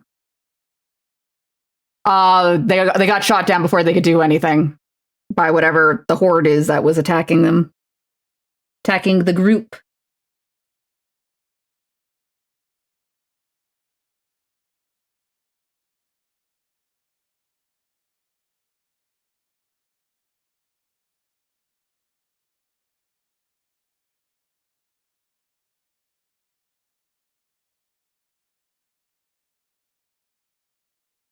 Yeah. Is it? That'd be cool if it came from model trains.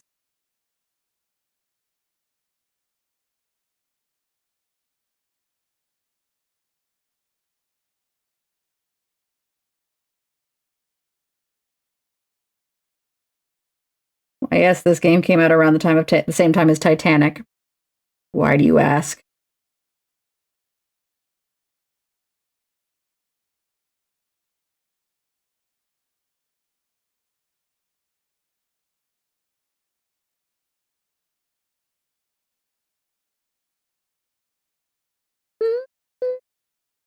Round debuff was enemies got dev wounds on all weapons. So 27 guardsmen that spawn shot me with. Oof. Damn. That's a lot of damage. Legally distinct flute, yeah.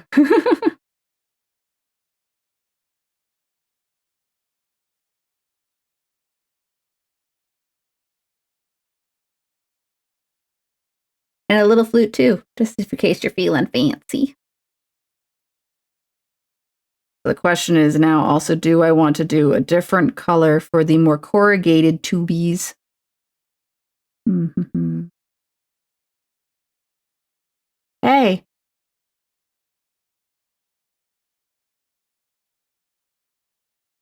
Where'd you look?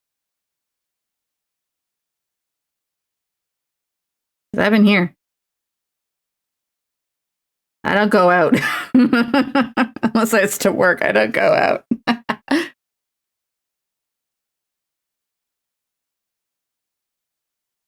Hey.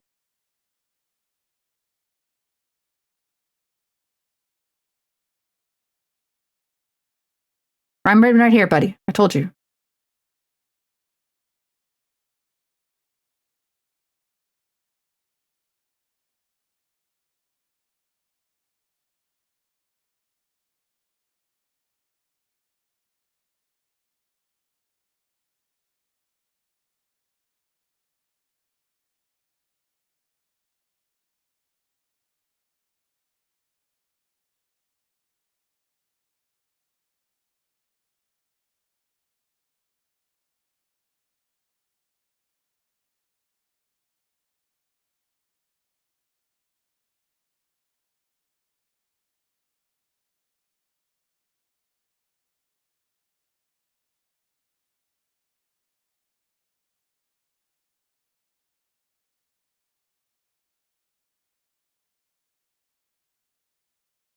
Sorry. I'm just trying to get the corners of the tube. The tube. The wire. The tube. It could be both. Who knows what this tube carries? Could be hydraulics. Could be electricity.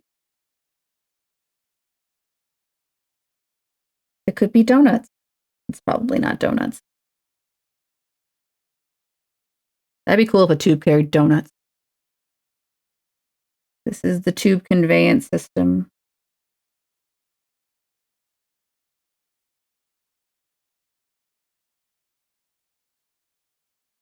This is a gun that shoots donuts. No, it's not true. It shoots water because it's a fire hose. That's what I've decided.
There. Okay, that's pretty good. Oh, hello, Prodigy. How are you doing today? Maybe. I would not mind gratitude donuts.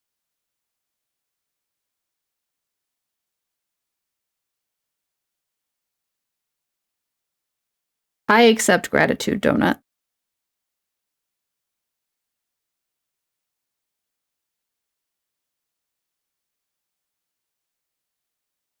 Okay, do you have wires? Does you have wires? You do have some in your chest. These are not really wires. These are wires 100% in here. Oh, yeah. I think it's relatively recent that Cheeton's on Blue Sky. And I want to do some. I'm still undecided on what I want to do, but I could do. Okay, well, we'll see if we can.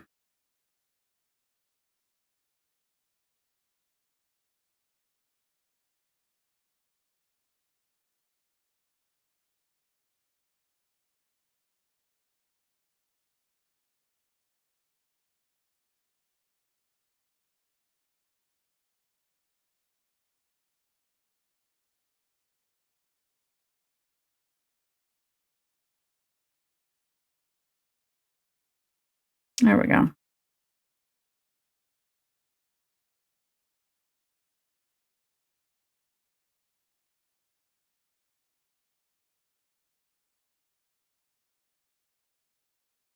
Ah, no!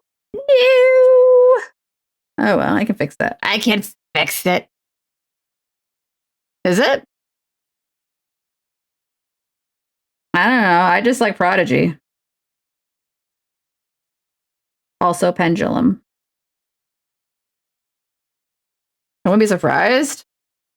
The band is, yeah. I wouldn't be surprised. Yeah, I feel like Prodigy probably did something for Hackles.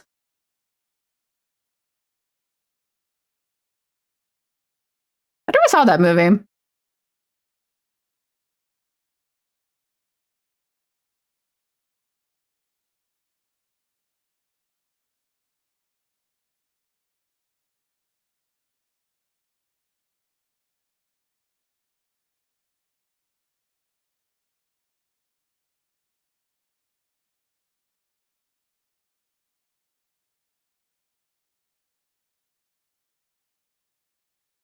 I just remember all the hype at the time was like, oh, look how pretty Angelina Jolie is. She's in Hackers. Song, not song and band. Oh.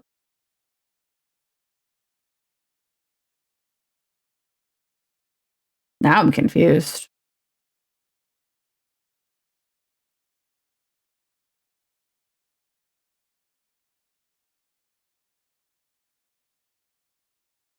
Oh, God. I'm sure it is very dated.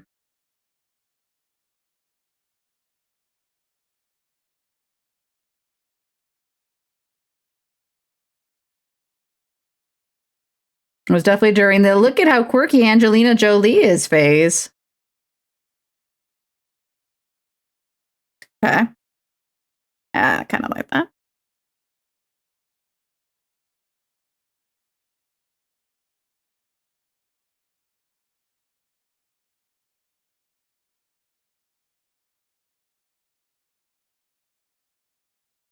Oops, a little bit not over, but that's okay. Oh, they use a cruise. Oh, how dare they?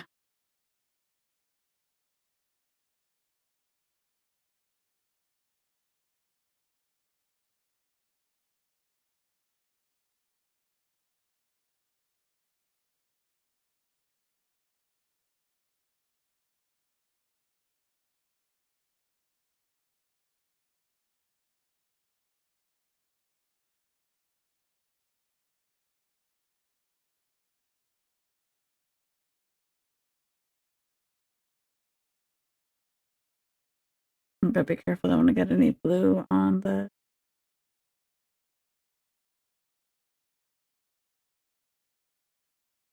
How to hack payphones. Who here knows what a payphone is?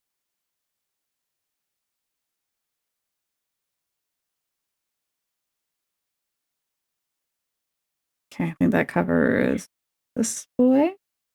You get to go sit over here now. Boop, boop.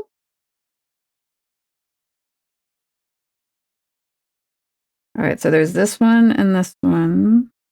And then we got a wire here and a wire here. Whoop.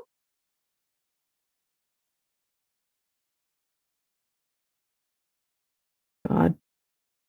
It's so interesting now, like to like look at like how much you can date a movie by like what technology was in it. Which I mean, I guess has always been a thing, right? Like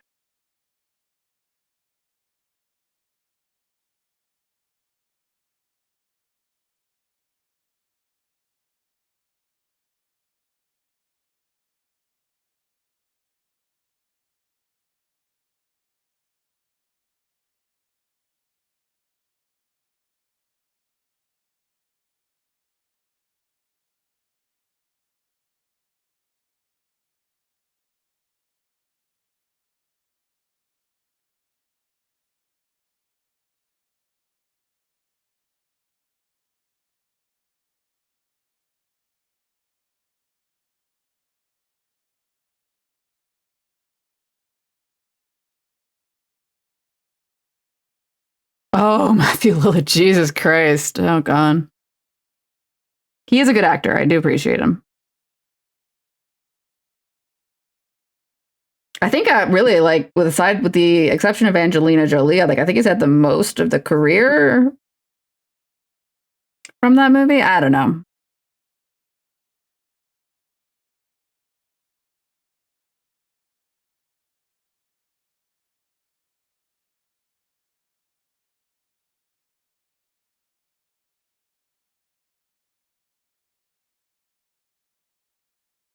Yeah, I feel like it's a good movie that's like, like what's it called? Like syndication movie where it's like, it's a lazy Sunday, you're just bumming around doing some chores or whatever, and then it's like, oh, Independence Day is on. Sure, I'll sit down and watch Independence Day. Sure. It's one of those movies. Ito tubes.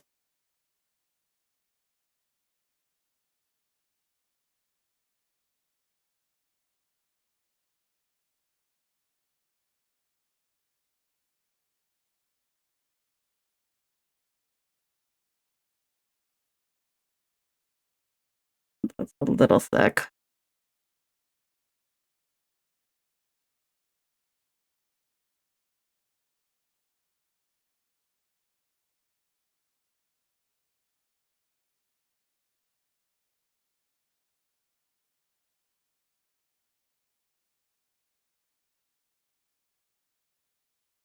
think I'm still too loaded. There we go. My paintbrush, I mean.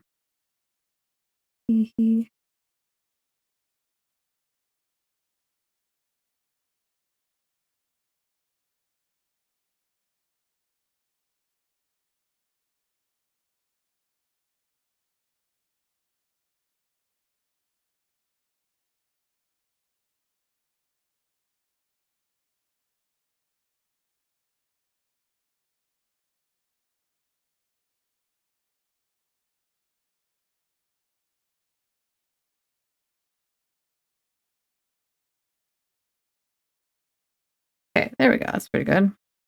Next is this tube. Tube.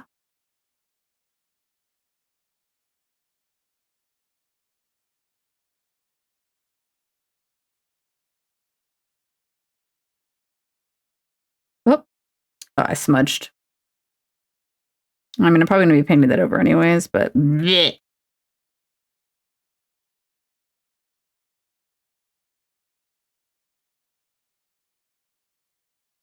Oops, sorry.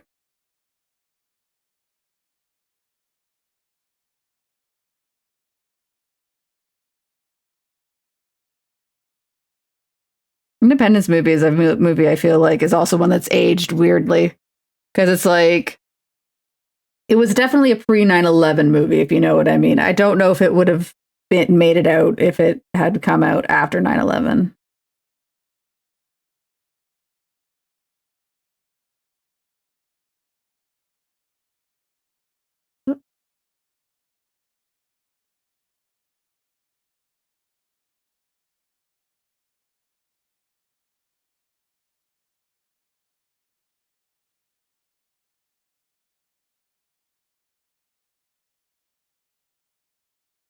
Which movie? Independence Day. With William Smith and James Goldblum. Sorry, Jeff Goldblum, not James. Things get damaged. Things get broken.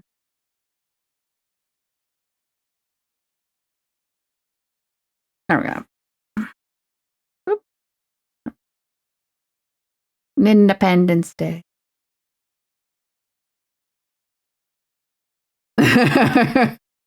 The war hero president flew a jet fighter to smash the aliens.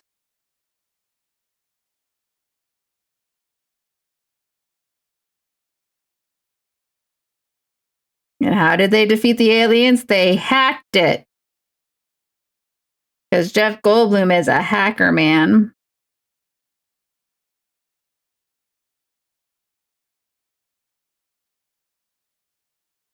And Will Smith just wants to be an astronaut, but he can't because his girlfriend's a stripper. According to the lore of Independence Day. Imagine not being able to get a job. Imagine not being told you can't go to be an astronaut because your wife's a stripper.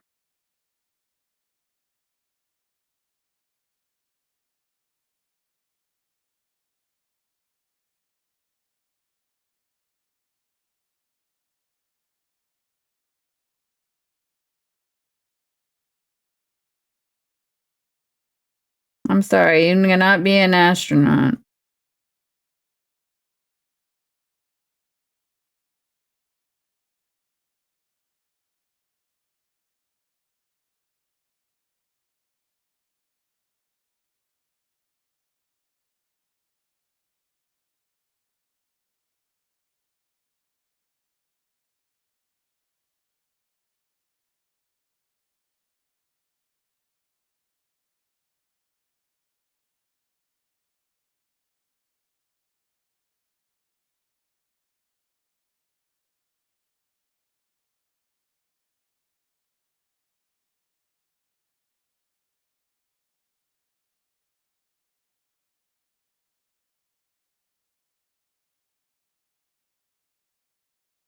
Tank Girl, Waterworld, and Super Mario Brothers still though. Well, I don't know. I will say Super Mario World, the Super Mario one that came out was not what was supposed to come out. Like, I understand it went through a lot of production hell.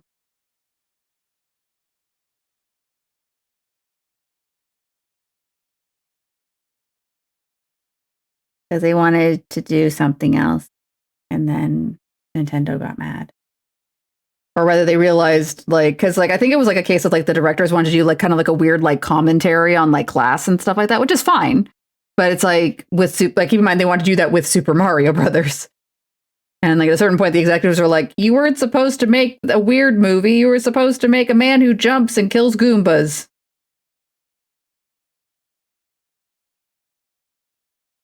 With that guy who was in Roger Rabbit and John Leguizamo. Wahoo! Hello, Emerald Storyteller.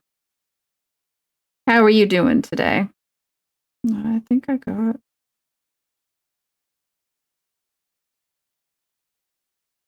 Did I get all the tubes?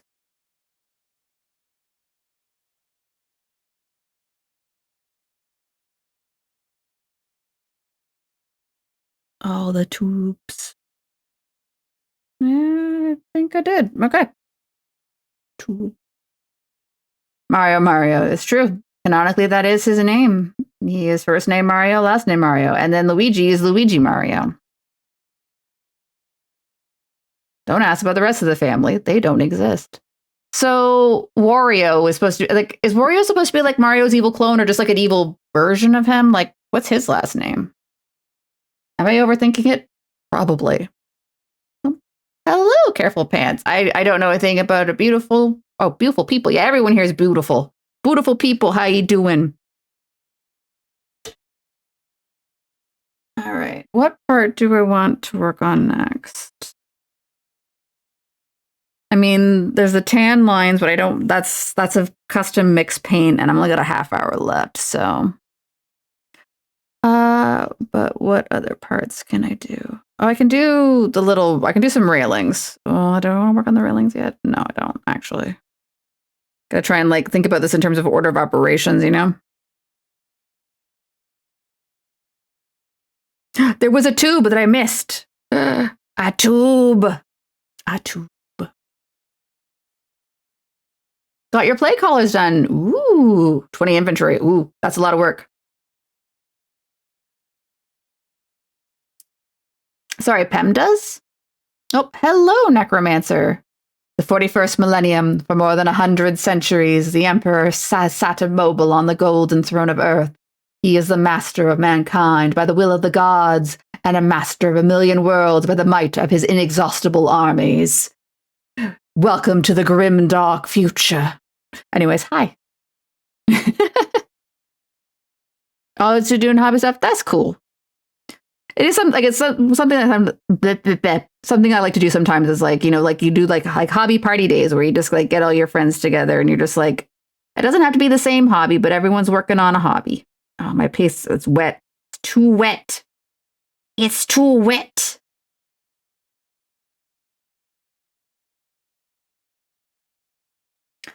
Warhammer is in Grimdark. It's got Terminators and Catgirls. It's true, but we don't talk about that sometimes. Sometimes Warhammer wants you to forget that, you know, it started as a satire game. Yeah, I saw the posters. You got you're modding the Repentas, Sister Repentas, into Cat Repentas. They're sad. They're sorry. They're cat girls.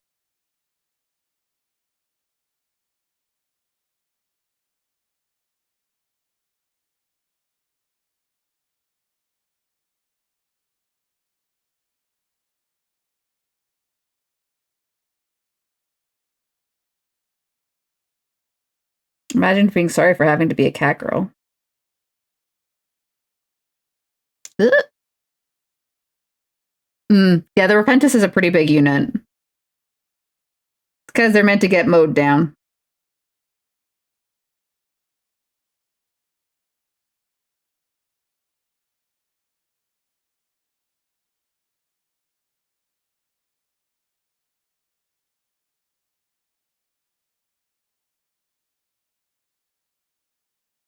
Yeah, but is it like sometimes seeing like some of your other like weekly posts of like the amount of models you can paint in a week, like yeah, you get through them fast.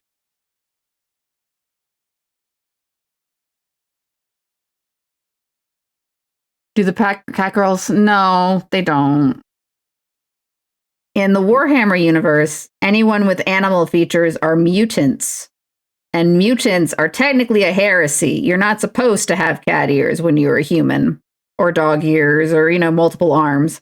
So they often end up being drafted into the various armies of the 41st millennium to go get killed.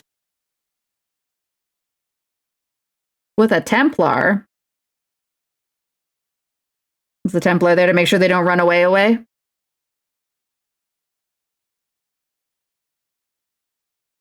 right. Tube.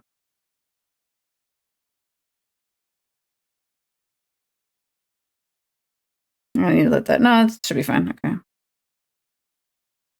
Okay, what next? I did want to see how the Seraphim Sepia looked on something. Is there like this area I can test that? You know what? We can do this.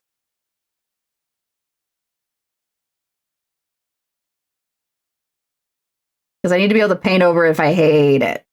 If I hate it. Have the mutants ever tried to rebel? Sometimes they try.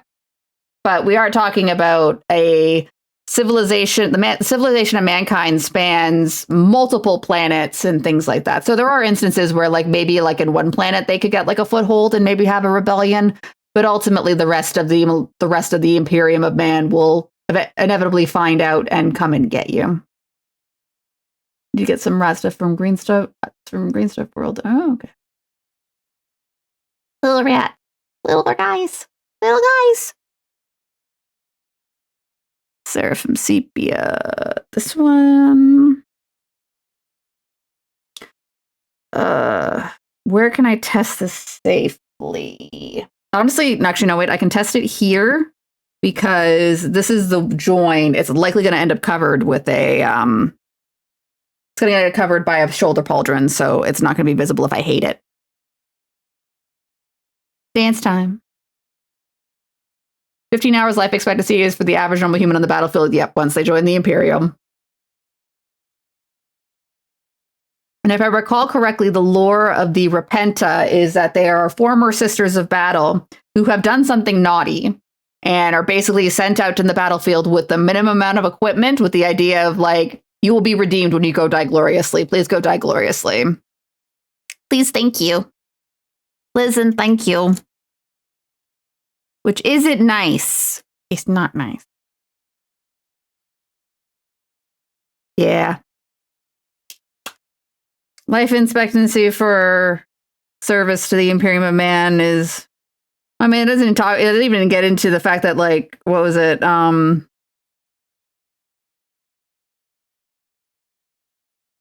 The Imperium of Man, like, there's the God Emperor, and he needs, what was it, 1,000 psychers sacrificed to him a day in order to maintain his unholy existence.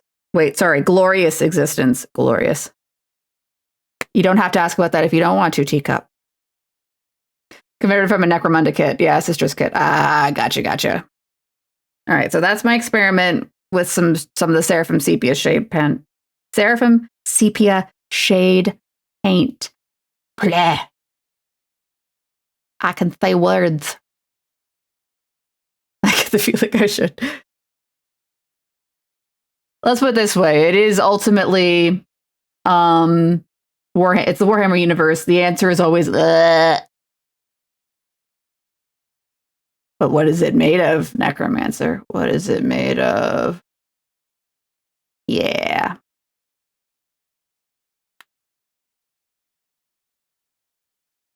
All right, so you're over here to dry for my experiment. Behave. I wonder if maybe if I actually would prefer Reichland Flesh Shade. Ugh. The thing is, I don't have any Reichland Flesh Shade. That's the good one. That's the one that makes the golds look gold. Someone should clip that. No. Someone don't clip it.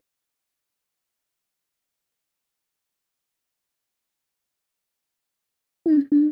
Mm-hmm. Mm-hmm. Oh, I did figure out, yeah, I wanted to do that with the McCraggle. I've got it out. Okay. So we're gonna have a question. Which one will be this one? Oh, wait, no questions. Yeah. Well, let's put it this way. When you're dealing with, stretched shipment lines and crap like that, what is the most efficient way to make sure supplies are, people are fed when people die very easily?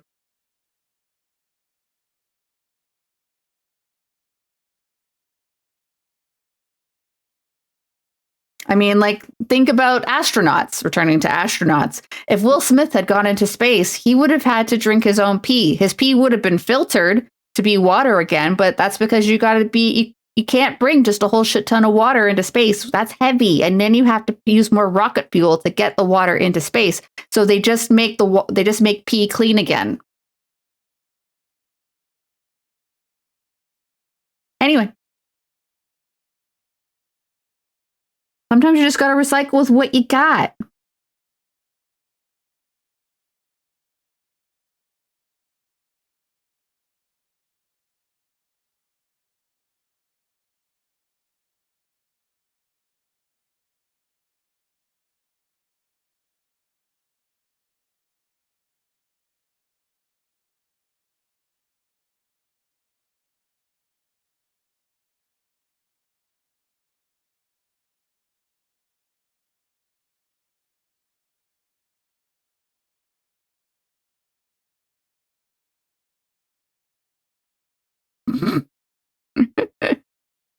Fault. Yeah. Anyway, don't worry about it. You're not going to space. You don't have to worry about it.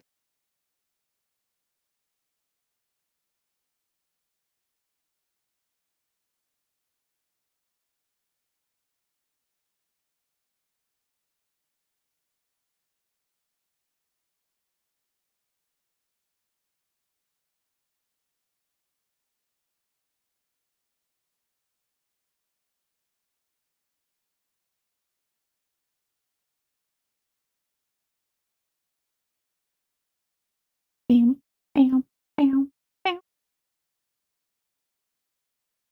Dancing. Lots of dancing. This isn't a dancey song, though. The dancing time has passed. This is an activism song.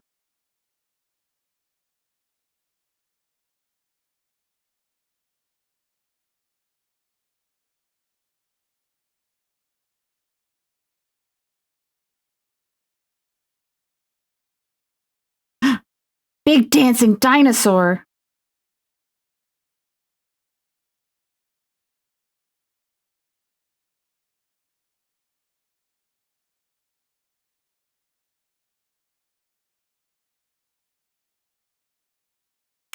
I see Chad has decided just to dance anyways. Just fine. You may dance if you want.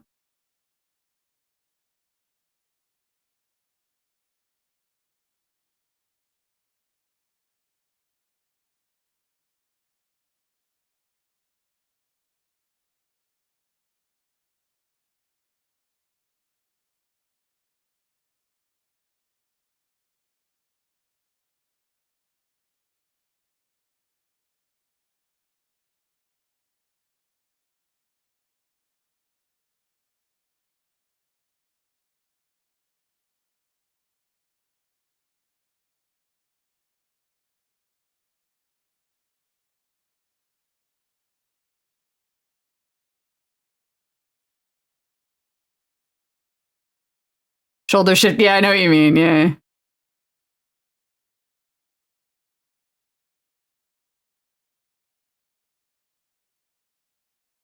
The vibey song.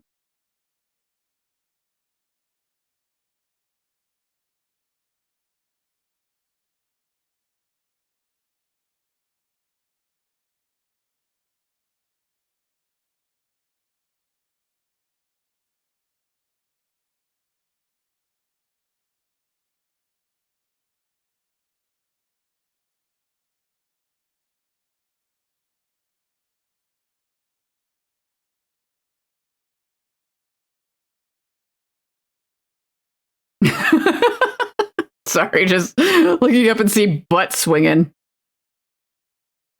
What are you guys doing in there, chat?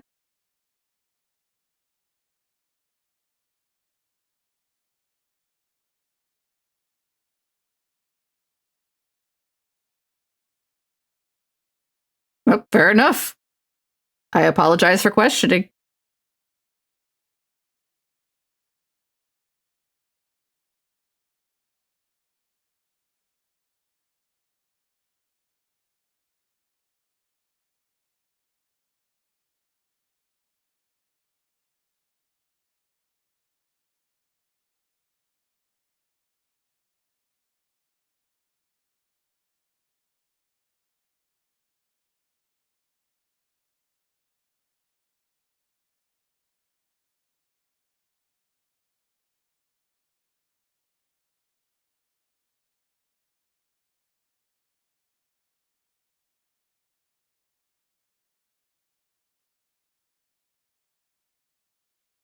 Gotta get those painty streaks out.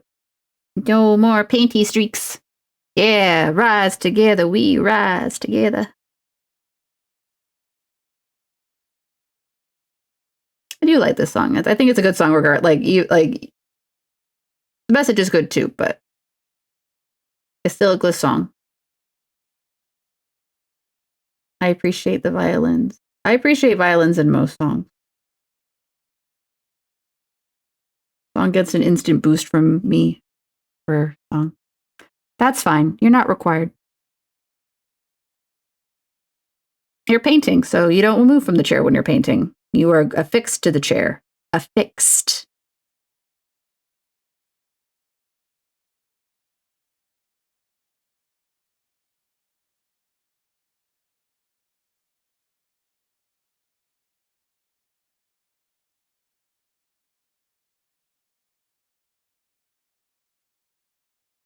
Oh. Oh. Now you have to call 911. Request a solvent.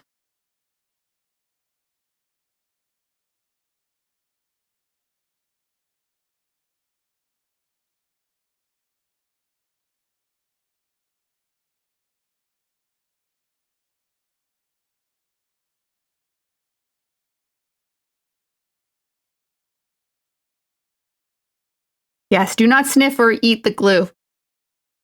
It's not nutritious.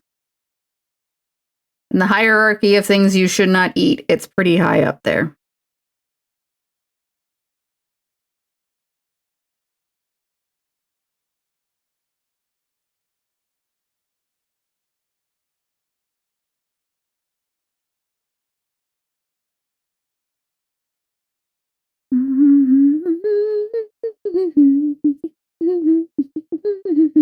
Sorry.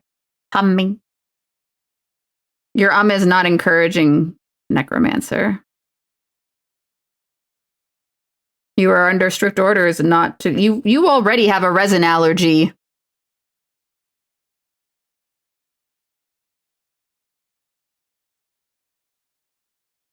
There's like one little spot. Ugh, when the paint is thin.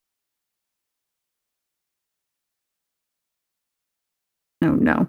I'm not clicking on that. I'm not enabling this behavior. Currently, oh. You're supposed to wear a mask, necromancer. A respirator. You're gonna get sickies.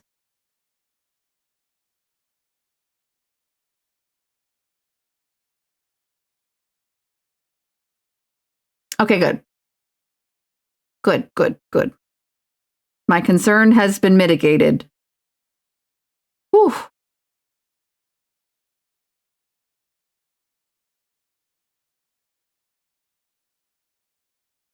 Resin allergies are no joke.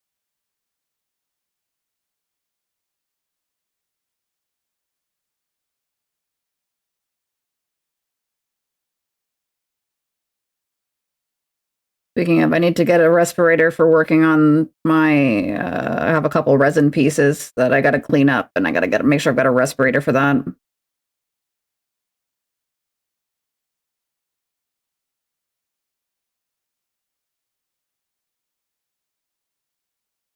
Oh no, there's a fleck. There's a fleck.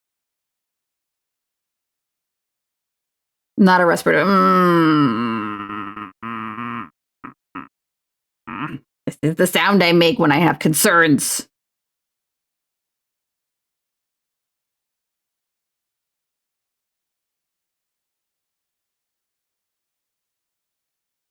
Like, I'll say a mask is better than nothing, but can't just be the kitchen towel you found.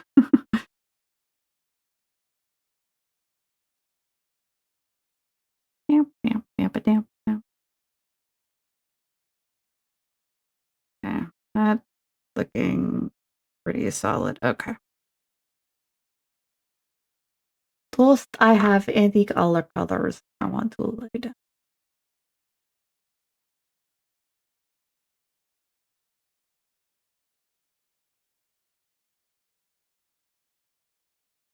I think this is a color I want to get, but I don't. Actually, no, wait, let me check this. check the stock stuff I've got here. Uno momento, por favor. I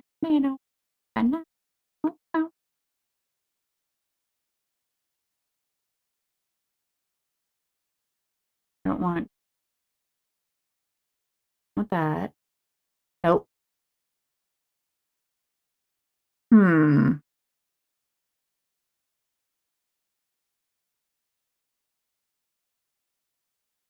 Oh, this could be good. I'm hesitant to use yellow as a background color because yellow is such a temperamental color. It's so temperamental. It's so annoying. No, I don't want to use it.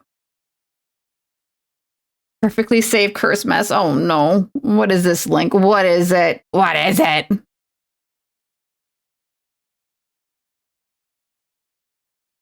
I mean, there are worse masks, but that's not even medical grade.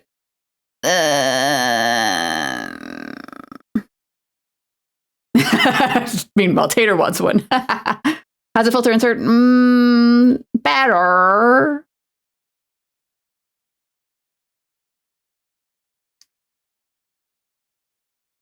Okay. What was the color? All right. I'm going to be briefly going to go look through my paints because I want to get a color that I don't have on deck. I'll be uno momento. Meanwhile, you got to go back in the box. You're in the way. Sit there and think about what you did.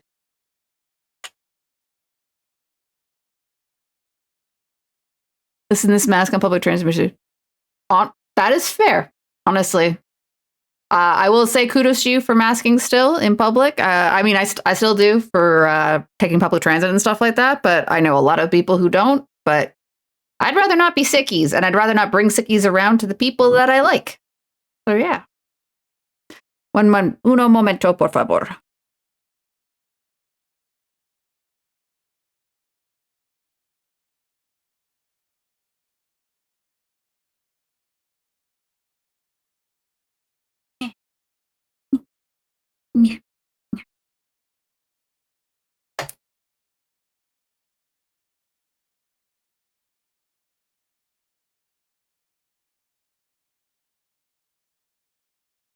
You're not the experiment. You're the experiment. Oh. I am kind of liking how that's coming out. So you can kind of like compare. It kind of like helps enrich the color, if you get what I mean. I kind of like that. I might do that. You know what? We might make it a whole thing. In the meantime, I gotta look for colors. Gotta find some colors. Where are you? Purple. Some people like purple. Oh, actually.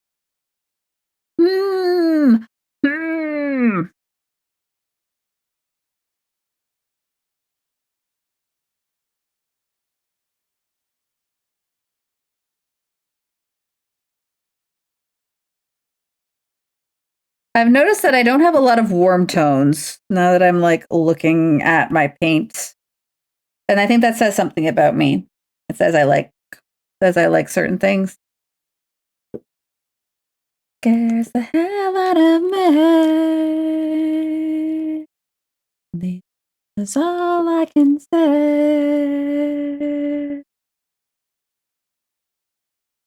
I thought I had a lilac lit purple. I thought I had a light purple. There it is. I did. Good old Damonette Hyde. I knew I had it. I knew I did. And then this one. This one's good, I think, for a different base. All right.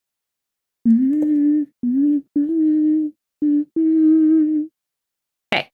Out. Ugh. There's a hat. Okay. You're no longer needed, Phoenician purple. You're fucking dead to me. Hi. If you do think a layer of yellow or lime green under the purple makes it purple super rich like royalty purple. Oh. That's cool. All right, well, we're going to put Lotharen blue. And then we got some Daemonet hide.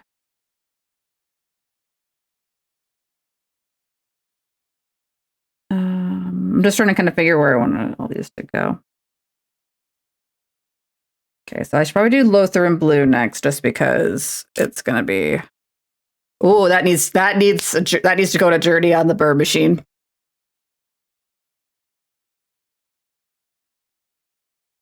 Oh.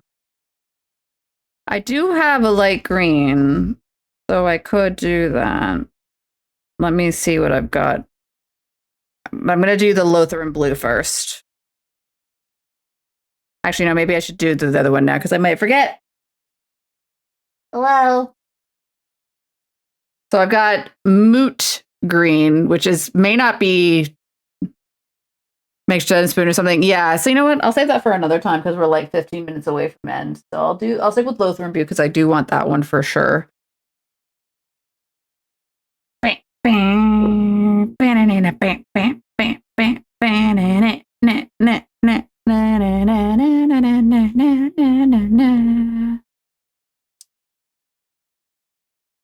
Well, that's a good. Okay, that's a good one. Cool.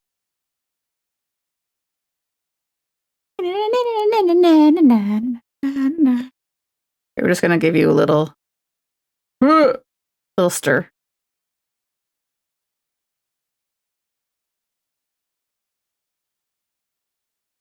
Oh, it's goopy. It's goopy. Back to Burr machine. Hey, Feral Beast. Those are paints. You can't have them. You're not allowed. Oh, look at you. You're so cute. Yes, you are, kitty. Yes, you are.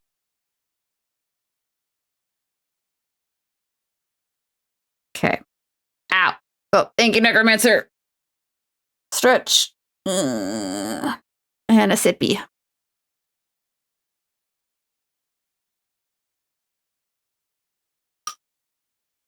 Oops, brush. Okay. Are you mixed now? Almost. Very close.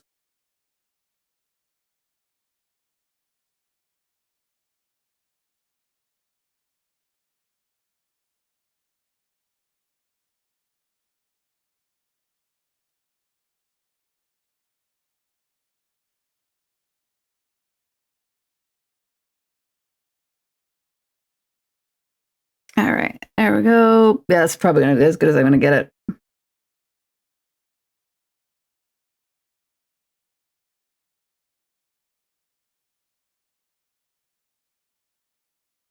This is going to be more runny because it's a layer paint, but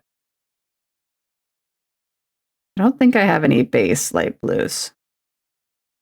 Oh, you want to redeem the raid, but you don't know where it's go? Okay, well, you let me know when you figure it out. You got 10 minutes. Or a little bit longer. Depends on how long it takes me to finish this panel. So I'll want to finish the panel before I call it.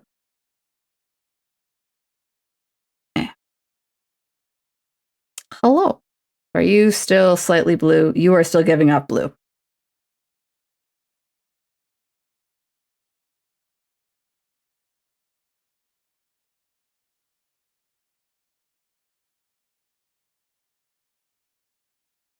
I might need to actually switch to another brush, but I don't want to. This is a good brush. I just need you to stop being blue. Dabu dee, dabu die.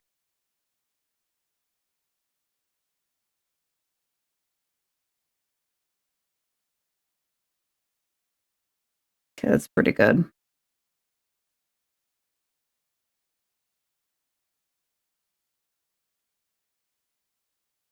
Okay, so I'm going to put it here.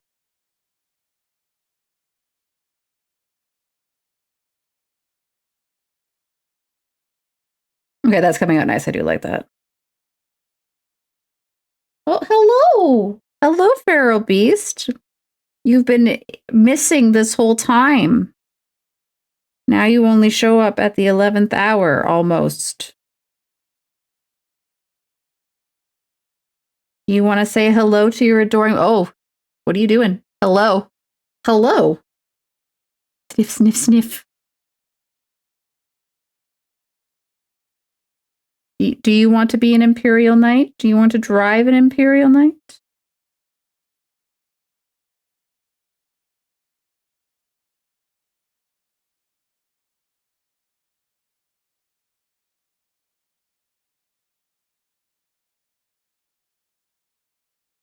Yeah, say hi. Feral Beast is hanging out on my lap. Say hello to your adoring public. Okay, don't. Fine, don't. Be that way. Feral Beast is being tsundere. Oh, look at you. Cat You're butt. so cute. Yes, you are, kitty. Yes, you are. Cat butt in the face. Baby, those are wires. Hello? Can I help you?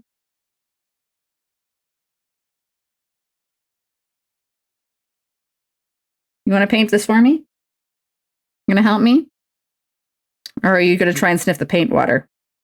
Which also, no.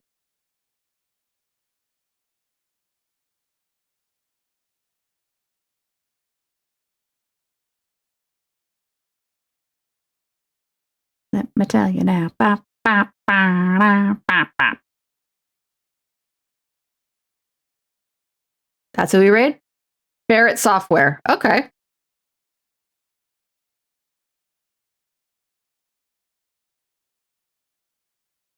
Is that related to pirate software?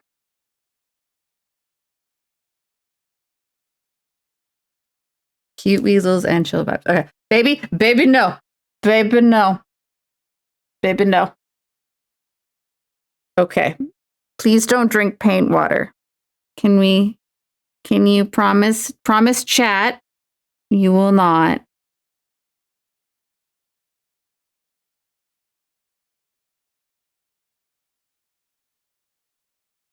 Ugh. Okay.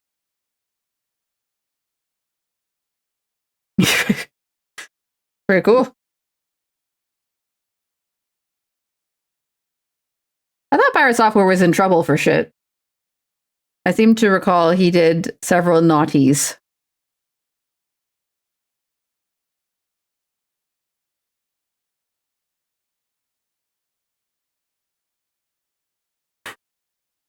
Sorry, I thought there was some cat fur in one of the recesses.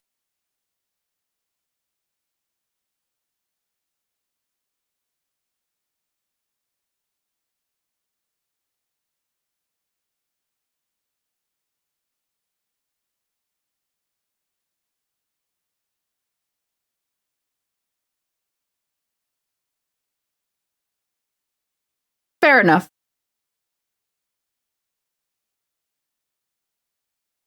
I will say, and that is true, the ferrets have done nothing wrong that we're aware of. Is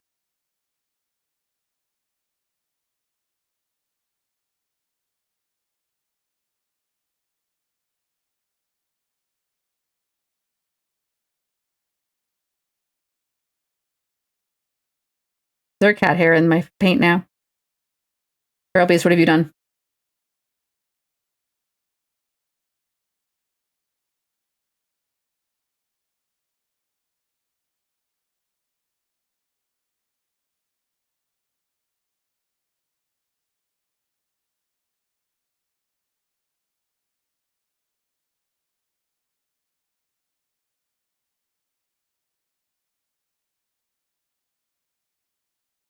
Feral Beast wants to contribute? Of course Feral Beast wants to contribute.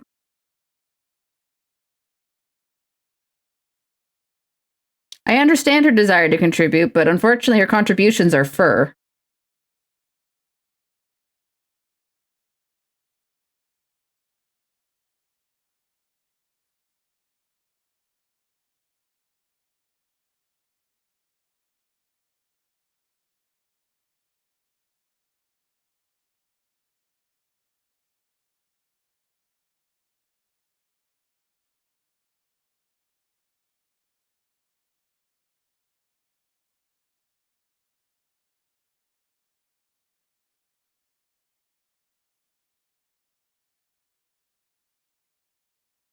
Tap, tap.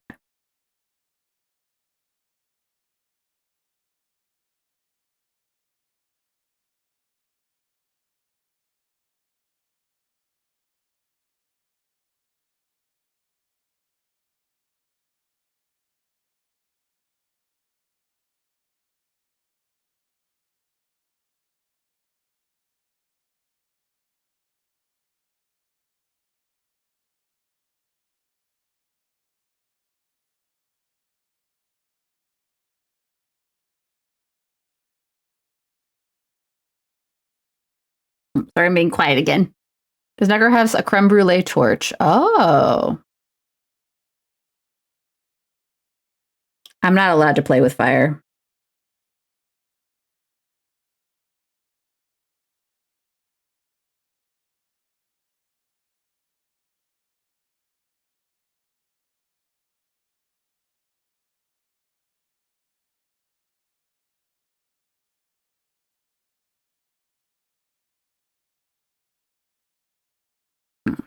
This is almost, I think it's a little bit more of a coat.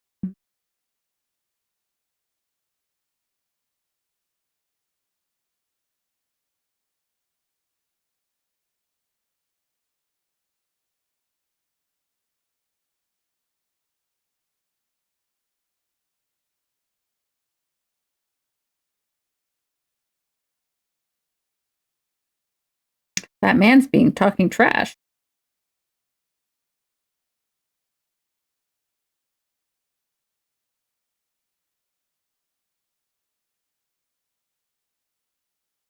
Ooh. Oh, I didn't know you had a throne, Necromancer. Cool.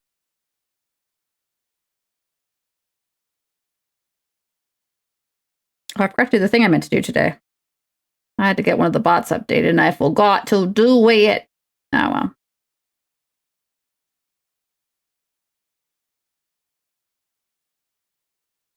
Yeah, that's pretty good coverage. It's a little bit streaky, though. Ah. Oh, I see. Oh, it's even now. It's insane. I will say, I find Thrones not. It's a bit mixed. I find for like the mini hobby.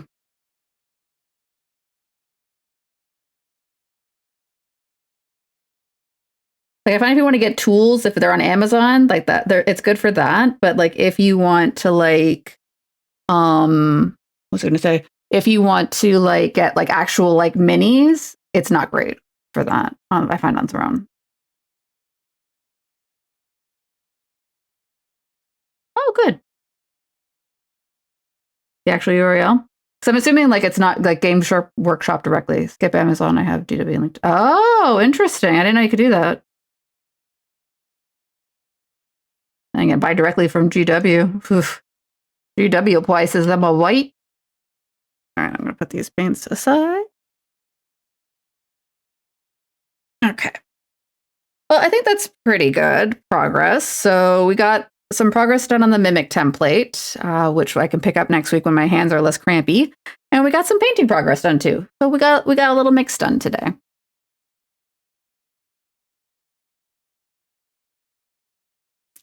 Oh, cool to know. Good to know. Oh, you are welcome, Teacup. Let me just, I'm gonna make room on the keyboard to do this. Okay. Okay. Well, thank you so much. My local game store has address and file. So, gotcha. That's cool. I definitely do not have that sort of arrangement with my local gaming store. But yeah, thank you guys for joining me for today's stream. I hope it was enjoyable to watch. And yeah, hope to see you guys again at one of our other streams. In terms of what's coming up for the Dungeon Lounge. No, go away, ad. Goodbye. Oh, I can't snooze no more. We got to go fast. Okay, so tomorrow is Wednesday. Assuming Flora is feeling better, her intention is to stream Nine Souls tomorrow at 2 p.m. She did message to say that she's doing better today than she was on the weekend, but it's always take it one day at a time when you get the plague. But yeah, and then if not on Thursday, Grim will be back playing Pokemon Black, his Nuzlocke run, too. Unfortunately, he had a bit of a wipe on Monday. He did a Gorilla Secret stream, and his Pokemans all got beaten by some very mean children. And he's going to be, I think he said he was going to do some off-stream getting himself back to where he got wiped the first time. And then Friday, it's me, Elizabeth, and I'll be back. It says play something, but I did figure out what that something is. Wait, there's an ad coming. Maybe I should wiggle in place for 30 seconds as the ad happens. Wiggling in place until the ad is over, so people can hear the game I'm actually playing, and rather than an ad space for the people who have generously given us a subscription and aren't in ad space, enjoy the wiggle. Do do do do. I don't know what the hell I'm doing. I am so sorry. Is the ad over yet? Is it over? Why isn't it over? How long is 30 seconds? Could you tell me how long 30 seconds is? I don't know. I even see it popping up because usually I get a little pop-up saying oh, your ad has started. It's, this many seconds are left. But nope. No ad. Not see ads. Someone buy me. No, I think it hasn't triggered yet. I mean, maybe there it is. There it is. Now it says ad break. Back to wiggling. Wiggle, wiggle, wiggle. Wiggle, wiggle, wiggle. Wiggling for covering up ad space. Like Chater's I don't see the ads. Suddenly, an ad. There it is. I'm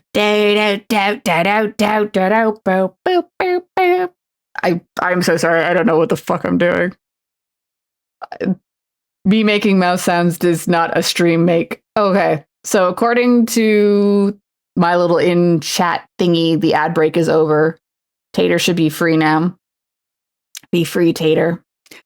So Friday. 8 p.m. My plan is to restart my playthrough of a game called Shadow Hearts 2.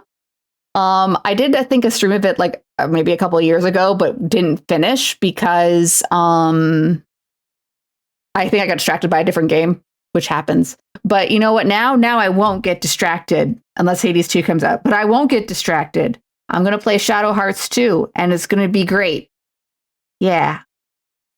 It's got everything. It's got wrestlers. It's got ball-jointed dolls.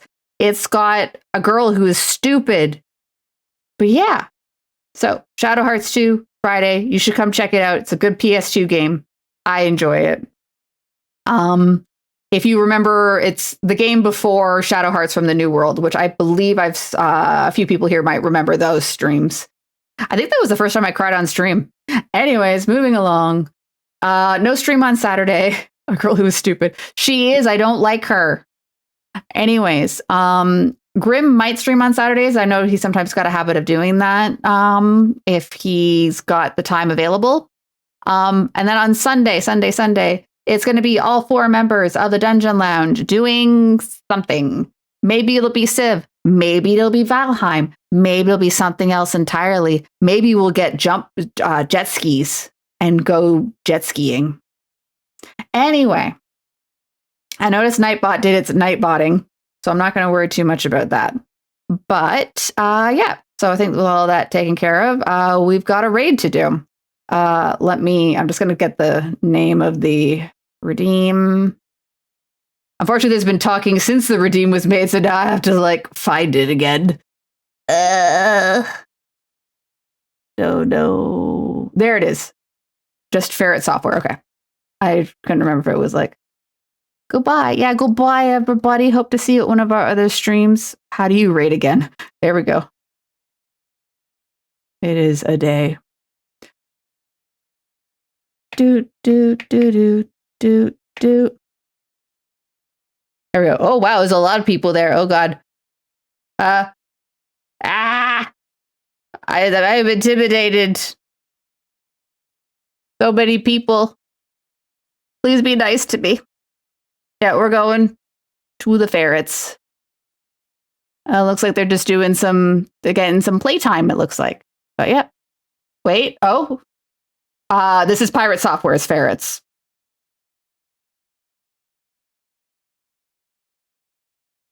Yes, we did have. I know, but it was one. It was redeemed, and two, yeah, it was a redeem.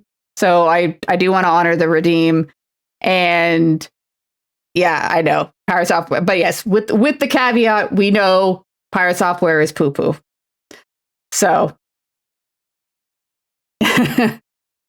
he may need to be reminded that he can be wrong. Anyway, okay. So yes, apologies in advance for rating over there. You don't want to stay? Don't say. Yes. If you don't, honestly, or if you want to drop out for the raid, that's fine too. I get it. No worries. But I'm going to do my best. I'm going to redeem this. And then I'll be honest, I'll probably drop out myself. Because, well, me, the minimum, I got a fucking desk to clean up. Anyways, have a good night, everybody. Have a great rest of your day. And hopefully we'll see you at one of our streams. Thank you. Thank you. Good night. Well, wait, I haven't actually hit the raid button yet. It would help if I'd hit the raid button. Off we go. Goodbye. Okay, bye-bye.